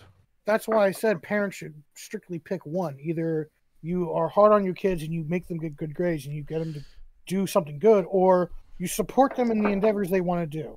Pick one. Don't try to do this half-ass, middle-of-the-road, contradicting shit that my dad did. I mean, I think everyone has an Instagram with their parents. Metal's got a. I got to. What was that, Ola? I got to Tiger a Woods' certain parents did what? Tiger Woods' parents and the Williams sisters' parents and Andy Murray's mum, they did both. That's the thing. They did do both. They were hard on them and they were supportive. That's the trick. It's not this either or. And earlier on where you're going, I agree. You have to be two parents and one is authoritative and one is maternal. Heck no. You have to do work together as a team. Yeah, play to your strengths. But you can have one person who can be the authority and be maternal. And it might be two women doing it, two men doing it, three women doing it, one person doing it. The point is to do it all, not to be nasty cop and nice cop. You're just making psychological issues for the future if you're going to have nasty cop, nice cop people. Especially who's Andy Murray again? Who's Andy Murray? Tennis player. Champion. Oh, okay, that explains it. I think a lot of problems. This is just my own personal opinion. maybe it's just because of my own shitty childhood, but I just feel like a lot of problems with society all stem back to the way people are raised. Like well, we used to say you ain't got no home training. We used to say home training. Tell me you know? I've had people tell me my parents didn't raise me right, and I went, yeah, they didn't. Like, what Well, do they you want me to probably do about it now. Well, yeah, it doesn't do anything to tell you that, but you know, it's an explanation. Yeah. What? See, I mean, I guess the only hang up with it is all you really have to point out one example of a child who wasn't raised right, who ended up doing good, you know. Right. And I think there are many of there of that exact same thing. So it it makes it tough to say, oh, it's because of this or because of this. I think, you know, you're getting it not for his at that point. There's outliers. I mean, there's some cards that people are dealt, and they're, you know, you can't necessarily say it's fair. You know, some people are. That's not fair. Yeah, exactly. Life is full of problems. Mm-hmm. I'd like to think I'm an outlier because, I mean, sure, both of my parents were a goddamn nightmare all of my life, and my peers weren't any better, but I'm not in jail or strung out on drugs. I'm a truck driver. You're not supposed to be in jail or strung out on drugs. I think you're doing really well for yourself, if anything. Well, the thing is, they're not going to have low expectations for you, Aaron. Well, you're not supposed to be in jail, and you're not supposed to be on drugs, so you don't get an award for not being on them. You get an award for being an adult and driving a truck. I don't need an award, but it does at least give me some level of comfort to know that I didn't allow all of the trauma to drive me to going to because I've seen too many prison documentaries where they all point back to, oh, my rough upbringing, and I'm like, but you still could have chosen to not let that be the reason why you go murder somebody. Like, so isn't that interesting, Aaron? Because the your own personal experience goes against what you had said right before. You know what I mean? Where it was because initially you had said something about you know, the parents not raising people right and all that kind of stuff, and then you know, you yourself even, hey, I wasn't raised there. So even without being raised right, it's not necessarily all things come back to parents not raising kids right, because obviously in your own situation you that, right? That's how you react to it. As far as you guys know, yes, but trust me, I'm not right in the head. Trust me, I've got depression, I've got anger issues, all types of weird and unfortunate sexual desires. It's not great. Also, my problem and by the way, I'm not saying you found your tribe. Yeah. Yes, I'm not saying that parenting is solely to blame. I mean, at some point, people are responsible for their own decisions. But what I am saying is, and that's why I said, making sure that and I don't believe that there's a such thing as a quote unquote right way to raise a child, because every person is different, just that little bit. But so I wouldn't even say raise you right. I would say raise you well. Yes. And I believe that one of the best You just nailed the right word, brother. Well. I feel like one of the best places we can start is maybe coming to a consensus of how to better raise kids so that maybe some of these issues finally get to go away. Maybe. And I think that was the issue with my parents. It's like, it's not that maybe they didn't choose the right way. It's just they didn't do it well enough. They didn't put all their effort into it. And that's the problem. Like, I mean, when you're picking up Tiger Woods and all these star players, you're picking up really exceptional individuals. I mean, yeah, but their of parents course they didn't did it well. necessarily do it right, Metalworks. Their parents didn't necessarily do it right. You think they're not in therapy? But did they do it well? I think they did it well. It sounds like they did. It sounds like they're in a better relationship than my family. What is right, though? Like, there's so many subjective pieces to that, because we have to decide what is well, what is right. You know, all of that kind of stuff is just the best we could ever do is come to a universal consensus. That's the best we could ever do. Well, Aaron, it may still be subjective, but at least it's the here majority. Comes my sales pitch on well-being. This is why the snake oil salesman has returned. If you adhere to the idea of, you know, the same well-being that we measure in the hospitals and doctors measure as just the foundation of what well-being means, obviously above that, there's going to be different things. Is it in the child's best interest from a well-being standpoint, which is going to be hard to measure in the moment, to allow them to play an 8-hour day of Nintendo? Well, I can think of a couple scenarios. Just looking at that at that day, I can think of a couple scenarios where, yeah, it's fine. It's Christmas. They got a new game. And then I could also think of like, okay, if they've been playing a lot of games, maybe it's time to expand the horizons of the mind a little bit. And unless they're going to make money out of it. Well, I think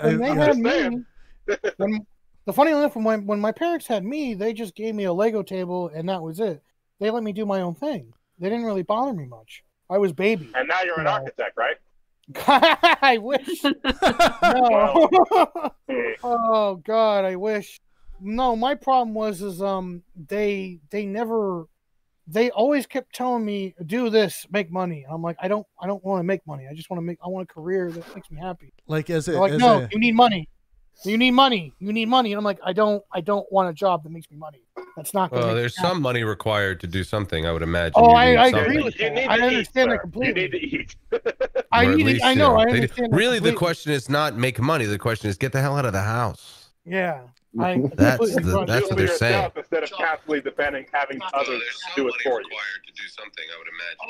Oh no! Just 2 seconds. Yeah. I muted him. Hey, fix your echo, Nivek. The YouTube feed. Mute the YouTube feed, bro. I tried to unmute him, but he's still bad. Nivek, just turn off the YouTube feed, and then we'll be good. I don't think my parents want me to leave because they're pretty old now and they need help. Nope, he's still. All right, bro, I'm kicking you. So, Travis, when you talk about consent, are you basically talking about people's ability to make choices on their own and of their own volition? Well, I think consent is just one of the sub mechanisms we can use for the greater mechanism of maximizing well-being. So there's a lot of sub mechanisms that you can use to maximize someone's well-being, like conversation therapy, psychological therapy, like a lot of different things that you can do. So I think consent is a good. People like consent, right? If people didn't like consent, like the feeling of it. And I would argue, and I know Ola's going to blow her top off, but I would say people find it to be a pleasurable pursuit to have consent, and they find it a pleasurable idea, and that's why we fight for it, right? But it's all subjective. Sure. So because and it's an interesting thing, like even in some forms of extreme like rape play and sex, the further away you can get from consent in those games, the more like the sub or the true dom will like to engage with that.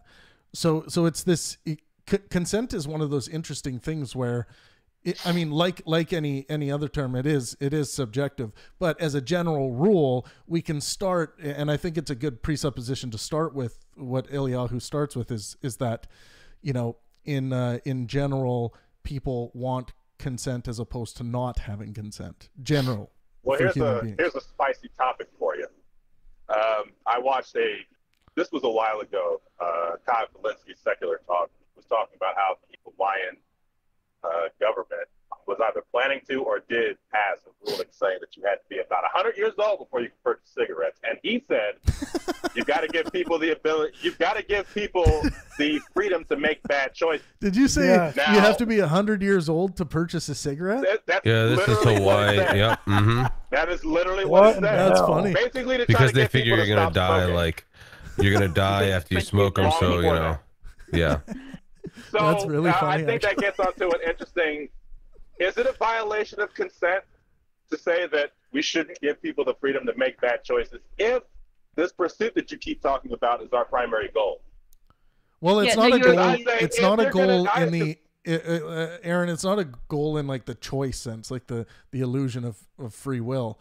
It's not that kind of goal. I think it's the fundamental property that's at the front of the selection process of our what has been called consciousness. So that's just more to do with the deterministic realities of our biology. I don't think people are consciously just seeking pleasure. So you don't think we consciously seek pleasure? No. They do, but I'm not saying that on my pleasure drive theory applies to the biological realities of the deterministic causal chain. It's not talking about like, you know, you'll have wants to you know, that you feel that aren't necessarily pleasurable pursuits, like getting up in the morning for your job. You're not going to feel a lot of pleasure out of doing that if you're fucking tired, or doing your, let's say for you, doing your 19th millionth route to this down the same damn road to the same damn stop, you know. Giggity. Yeah, well, giggity. But it also comes from this innate desire to survive. So I do it because I know I don't eat. Well, I probably could eat for a while, but I do it because I know I wouldn't eat otherwise. So. Yeah, and I think that in itself is a pleasurable pursuit. But let's not. We'll keep it to consent if we can. Okay, but I think that there is a discussion to be had about whether people consenting to making bad choices is something that should be discussed, because a lot of the time those bad choices can have an effect on other people who maybe don't consent to having their lives affected by other people's bad choices. The thing you do is you empower those who would have their consent violated to then be able to react to the consent that has been violated, as opposed to nerfing their ability to react and trying to stop it. That's not the right way to go, because now you just leave it to sorry.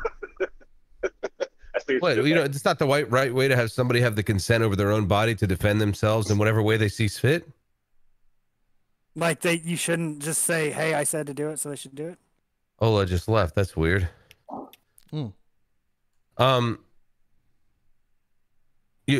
So if you're going to say that somebody might be harmed, so we have to stop this from occurring, that's a never-ending pursuit.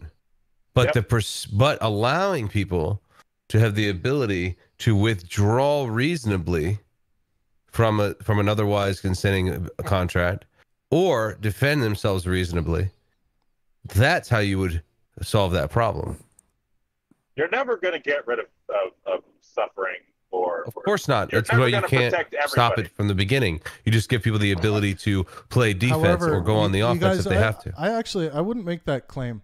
I can actually think of a simulation where, you know, we download the emergent qualities of our mind, so basically a biological copy of ourselves, into software form, where we actually eliminate suffering, and I think it's possible, because I don't think we're in suffering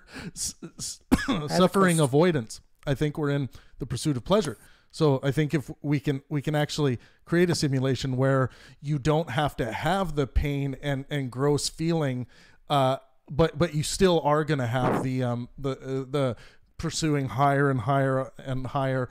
That assumes that we're not going to have suffering in the mental capacities. It's not just a physical issue. Yeah, no. We also have a desire for what are you suffering, saying is pleasure? Go ahead. So we also have an innate desire to seek out basically shit challenges, right? Like that's innate in our brains. It's almost like we have a natural defense against complacency, and part of that is seeking something to occupy ourselves with. That's where this whole leftist movement came from, because they don't know real suffering. They had to make up suffering. They had to invent the demons to slay.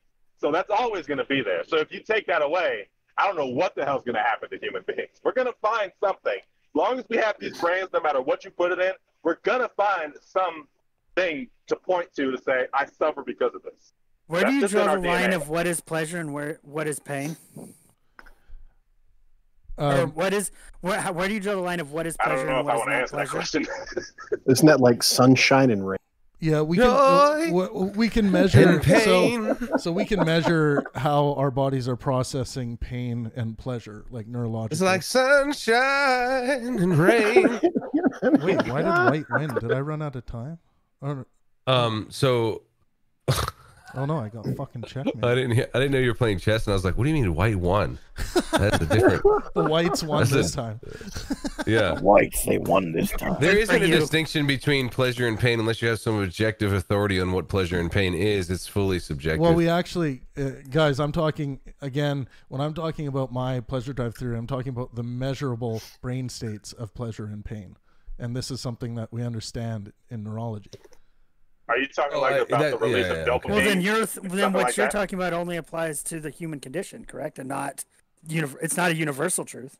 It's a universal objective reality about how our biological systems interact with the deterministic cosmos. That's what mine doesn't have to do with the subjective elements, even though the objective system will be tuned to the subjective experience. But I'm talking about the fundamental mechanism that we go from, non-life to life, and what is the mechanism that starts the perpetual motion. So there's a mechanism that starts the perpetual motion. Just think of the cell reaching out to things around it, bumping into things, starting to develop sense. And so from there, how do we get from there to a conscious brain? And how does that fundamental property work inside our conscious brain? And I think there's a lot more similarities, which I'm finding writing my first book. I think there's a lot more similarities than people will suspect between us and turtles and the fundamental first emergent life cell. And I think it's a beautiful thing. And I'm starting to, and just a little teaser for my book, there is this constant conductor, I call, as if they're conducting an orchestra of neurons, and I use this metaphor to kind of give people a picture of what I imagine when I'm thinking about how the first self-replicating cell relates to what's going on in our brain through every instant of passing time. So can't pleasure be biologically described as the release of dopamine? You're starting to Aaron, you're going down the right path. It has to do with our relationship of, and it's a very weird thing to talk. The reason why I'm writing a book is because I can't do it in a video, but it's this idea of something.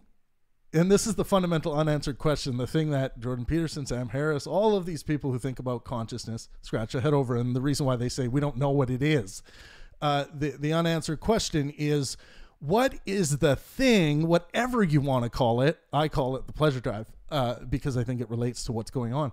But what is the thing that's sitting at this place selecting, if you have equal opportunities, essentially equal, down to the smallest fraction you could ever imagine, equal opportunities to go with this selection over the other. And I'm talking about small things as much as like the smallest little motor function this way, like how I'm using my fingers right now, if you guys can see my screen. Like I'm doing these little movements. Why was it this movement and not this movement? We're talking about really, really small fractions of time and individual neurological activity. So it's very detailed, but I think there's a way to think about this and to theorize and to equate this and connect it to the fundamental nature of what is, the law of life, a kind of a physical law in itself. And that's what my first book's about. Yeah, the only thing I think about with that is, I think it really comes down to it, which would be the difference between pleasure and avoiding.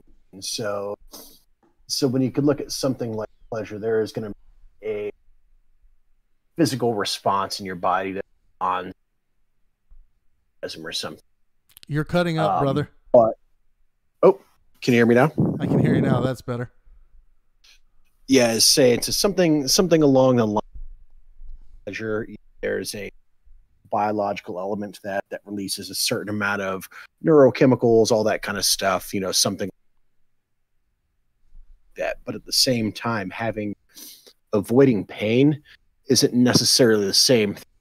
So it's like if you go through some sort of painful area, you are going to have these neurochemical transmitters like flood your to protect you. Like your body goes into shock to protect against like, okay, my body, like I realize like my hips are broken, so I'm just not going to feel pain.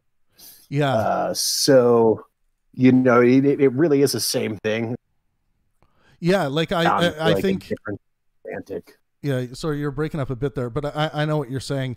I think it can be all categorized as pleasurable pursuits, and it's dealing with, the biological entity is coming up against something that is just the level of suffering coming towards the entity is so unavoidable. Like, and this is when people go into shock and things like that, and why the brain does die, why the brain, our brains die, right? The system stops, and sometimes these mechanisms of shock or stroking, or I would say these reactions of shock or stroking out shows us that that perpetual system can be interrupted, and what does that look like, and why is it, let's say that why does the conductor hit the emergency button here? Even sometimes when like when you have like there's a simple like what's it called, like a brain aneurysm, right? Why can't the conductor just say close off that area? It kind of does do that, but why can't it close off that area and still keep brain function moving and operating around that? And I'm saying it kind of already does, but the thing that I don't is hard to grasp is that just looking at how fast things happen, why can't the conductor move around that in a way that doesn't stroke out the biological entity, like it doesn't do the damage that it does? And I think the answer to that is that it's a fragile system. I think there's sort of like a perfect real life example of it out in the physical. You saw what on the one in California. So mudslide took out the one, and then what previously was a 45-minute trip down the one turned into a 200-minute trip to get to the same point because you could no longer go down there. So I think when certain things happen, that conductor's like, oh, we have to shut these areas off to protect everything else, and they have to shut off certain things that says, okay, it's for the greater good that you'll keep living, but you're not going to smell anymore. Here's something really, really fucked too. You know how every human being is essentially unique. Even identical twins have some uniqueness to them because the experience does some shaping. Every single conductor, what I'm calling the conductor, is fucking unique. Yeah. As the same as every orchestra, the conductor of every orchestra is unique. And by the way, just since we're on YouTube, if anyone missed this, I'll just read a little sneak segment that I have released so far, just as a tease. And this is from the chapter, The Musical Notation of Brain Pleasure. It was one of the chapters in my first book. By the way, this actually might not be released first because I have like 3 handbooks that I'm writing. So it actually might be the fundamentals of life might be released before this. But anyways, The Musical Notation of Brain Pleasure. Adjacent to each other in the midbrain, there exists the substantia nigra and ventral tegmental area, VTA. These at-ready orchestral auditoriums of neurons, uniquely including large percussive sections of dopamine, await their cue from the conductor, at ready but not in anticipation, as this orchestra knows nothing. This vacant robotic orchestra awaits dictation. There is no resistance, no revolt, simply an adherence to the demand of the conductor, the pleasure drive. So along with the book, I will have some imagery in the book, some artistic imagery, just to show what I'm thinking of and what I'm seeing. And some of this will be depicted in paintings, and I might do some music with this as well. But basically, giving the orchestral sections each a property of the mind, just to help better to help give a model that people can imagine the orchestra, the conductor in front of the orchestra, and the perpetual motion of the conductor's arm. You can imagine that perpetual motion of the arm is essentially what I am using to symbolize that fundamental property that makes life unique, and it is self-replication. So, can I go on a bit of a mini branch here about this whole idea of uniqueness? Sure. I think I don't want to be a Debbie Downer, but if I am, so be it. To say that all people are unique, my first thought is to go, yeah, no shit, we're not all the same person. That's like saying that every individual pairing of quarks is unique, or every star is unique. It's like, yeah, they're not all the same thing. And I think that I almost wonder at this point if we as a species, without our permission, have this innate desire or this innate understanding that our uniqueness is only surface level, and that we strive to try to not be like everybody else, and that we constantly tell them, you're unique, you're special. When people tell me I'm special, I look at them kind of with a blank expression on my face. I think you're special, Aaron. Yeah. You're a very special. You're a very special. I don't think I'm special at all. You're a very special ape, like all of us, man. I can almost exactly. So guarantee you said he's very special, but the same. So is he different or the same? You contradicted yourself in that very sentence. No, I didn't. You said you're very special and unique. Just like it the is rest a contradiction. It is a contradiction in and of itself. You cannot escape this. Well, that's a whole thing. It is special part of a group. Yes, you can. Yeah, you There's, can. That's a thing. Like but it's only surface level. That's the problem. But you can It's not always be necessarily linked surface. to a much larger group than yourself, correct? You can, but that doesn't mean you're not. Being unique is just being a particular amalgamation of a bunch of different individuals into one, rather than you being unique to yourself. There's no individual that has a thought that no other individual has ever had. Wrong. Or an idea or an artistic expression. That's just really? So the influenced by second that somebody I'm the else. first one, the second that I'm the first person to have an initial idea that nobody else has ever had, Yes. and I say it to one other person, I am no longer unique. No, the bullshit. Because that happens every single fucking. So you could take 30 people, show them the exact same picture, and they're all going to have different ideas. Yeah. Now that doesn't negate the fact that okay, No, 50% you're just of those pulling in people different groups. No. What I'm saying is you then hold become on. a part of the group that has seen the painting, or you become a part of the group that likes the painting. But that doesn't matter, because you could have seen that thought that you had initially as different person sitting next to you thought that they had. So that's the whole thing. It's this idea of like, of course we are experiencing. That's not what was said. Experiencing these That's things. not what was said. It's not that it's random. That's like saying that you're not part of the No. human species I'm because not you're not a saying human.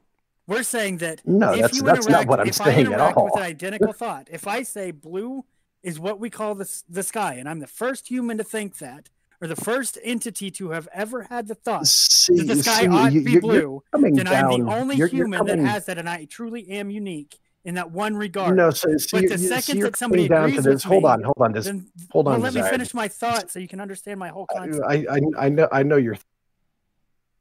Go ahead and finish. So if I am the only human on Earth, the only mind in existence that defines the sky as blue, then I am truly unique in that one singular regard.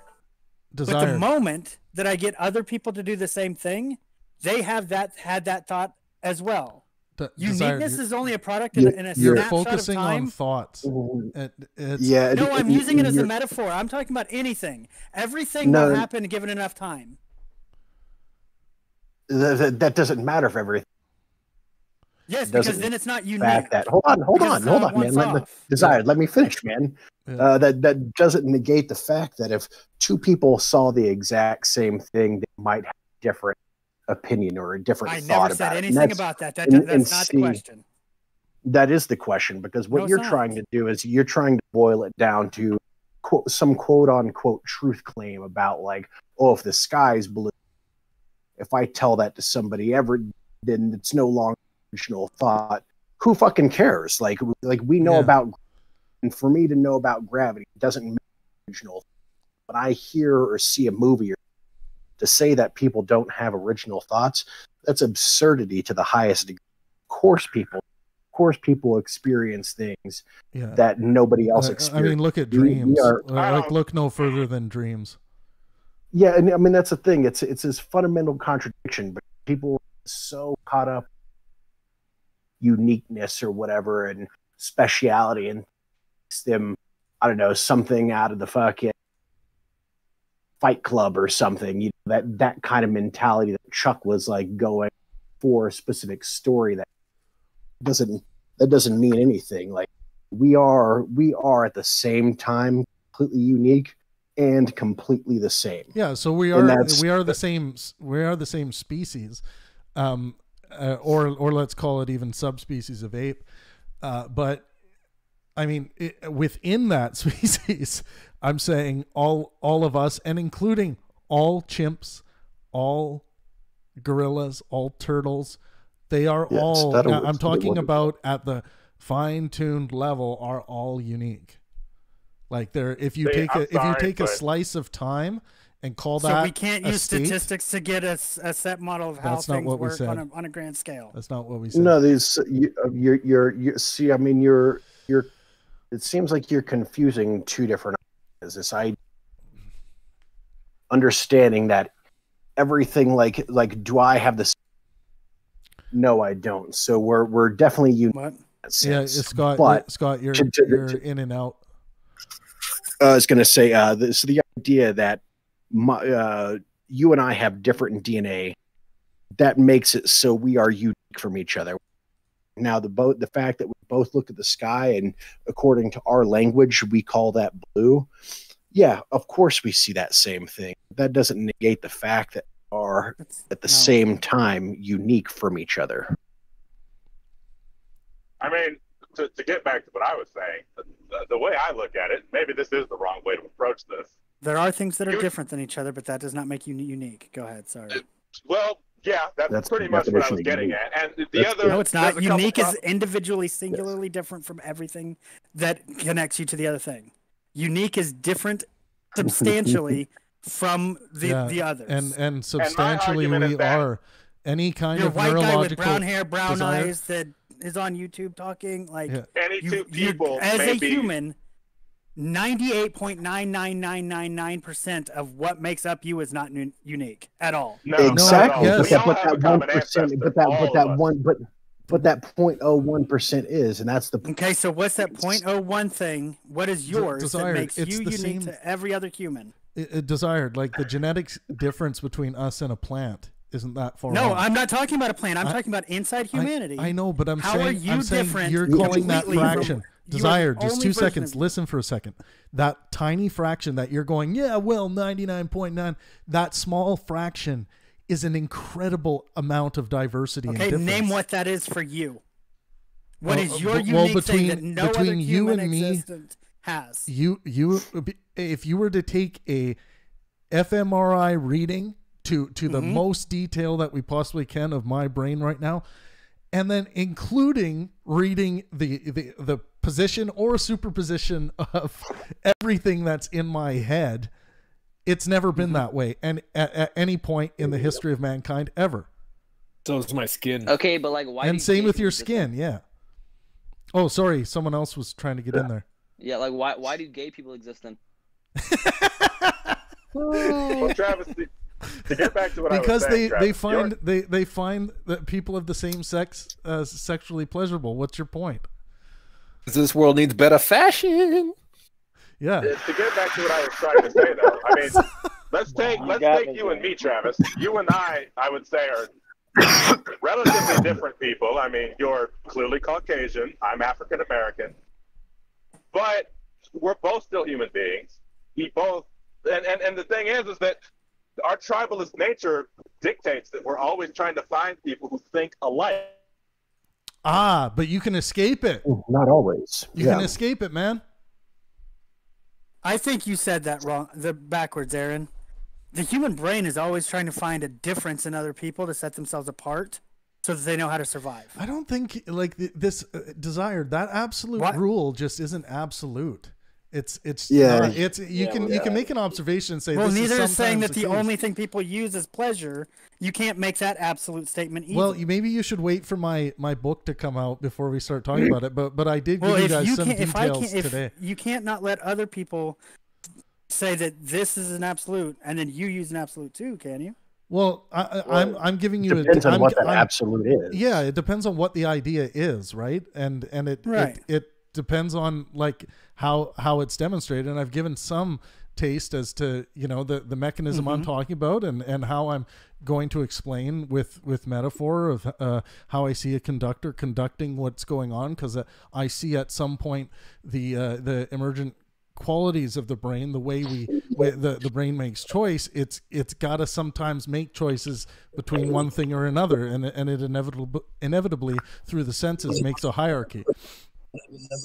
So I had a question based on that. Do you think that religion could come out of an understanding of that without the filler of understanding the concepts of brain chemistry and hierarchy? Like, if I understand the way you're trying to describe it, then and be right, but I don't have the words that you have to fill in with the conductor. Like back before conductors existed, you wouldn't have that idea of the one leading the guy in front and all that stuff. Yeah. So what's the difference between yours and God? Yeah. So the difference is we now understand like neurological activity, so I can tie the metaphor to actual facts of neurology where they didn't have that option. Unfortunately, the people who wrote, let's say, the Bible, they didn't have the option of looking at of operating on the shoulders of giants in neurology and being able to take these concepts and try to put them together to create a theory of life, the fundamental theory of what's going on, this consciousness problem, right? And of course people have tried and have wrestled with this, but I think art is one of the fundamental things to understand the subjectivity of each individual system and why it's unique. And my theory, which is going to include the mathematical equation to demonstrate, is it actually combines the ought and the is of the brain, and why certain words emerge over the others, or certain answers where if someone says, if you don't have a favorite style of toque or whatever, and I ask you what your favorite style of toque is, the whatever emerges out of your mind. Yeah, for clarification, what is a what is a toque? What is a toque? I like proud It's the Canadian. It's the Canadian. What do you guys call it? A beanie? A beanie. Oh, I was thinking it was a thong. I thought it was a Hobbit family. Yeah, you guys don't say toque. I forget. Hey, how's that toque over there, eh? It's pretty good. I got a 4-footer. Yeah, I got a 4-foot toque over here, eh?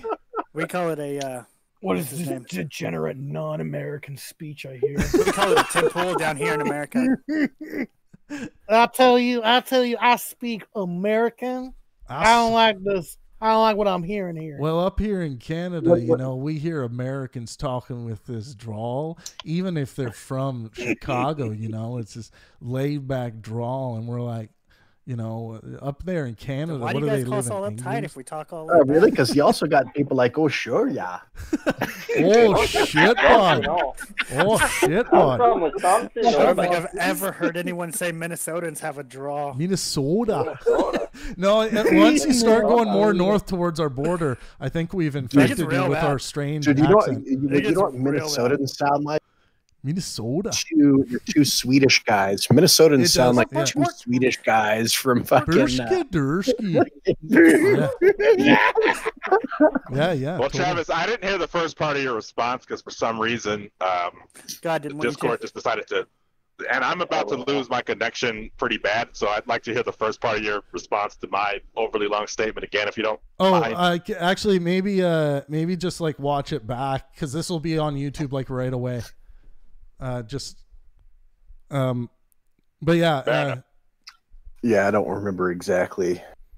Yeah, but what are we at now? I think we're deep into this, aren't we? What are we? Yeah, 2 hours. 2:15. Yeah. So I think we'll end it there, but feel free to stay in the room, guys. But I'll end the YouTube live stream there. But thanks, Desired, Scott, all you guys. Yeah, absolutely. This was awesome.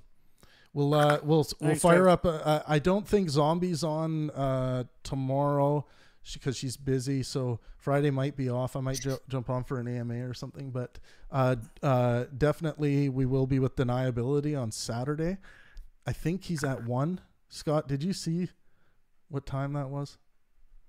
I'll just look up at the schedule here. I think it was 1. And we're talking about weed, guys.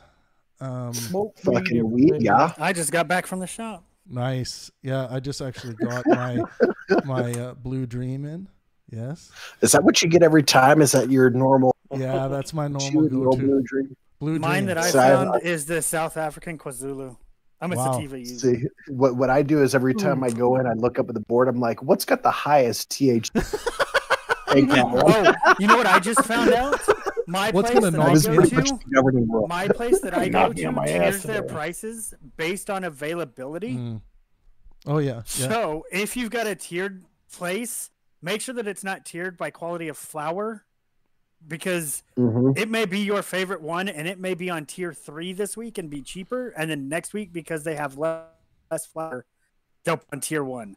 Oh yeah. Just a public service announcement. Yeah. Don't look at the tier 3s because you think it's lower quality. That's the thing. I just because they have more mass of it. When I never buy one particular type. Sometimes. Like I'll just buy like, hey, I've got $150. Get me the most potent ounce you got for $150, and that's makes it easy. Yeah, totally. So we're talking. It's nice that we can actually trust it now. We're talking cannabis at 12 p.m. Pacific time Saturday. That'll be a great conversation. I hope you join up. Yeah. I'm probably definitely going to have a few puffs before that. So I'll probably be laughing at every single syllable anyone else says. So I apologize ahead of time if you come in to talk about some kind of if you come in to talk about some deep psychological issue you've been wrestling with through COVID-19. I'm probably going to laugh at every single thing you say, and I'm sorry for that. It's just what happens. Do you think we can?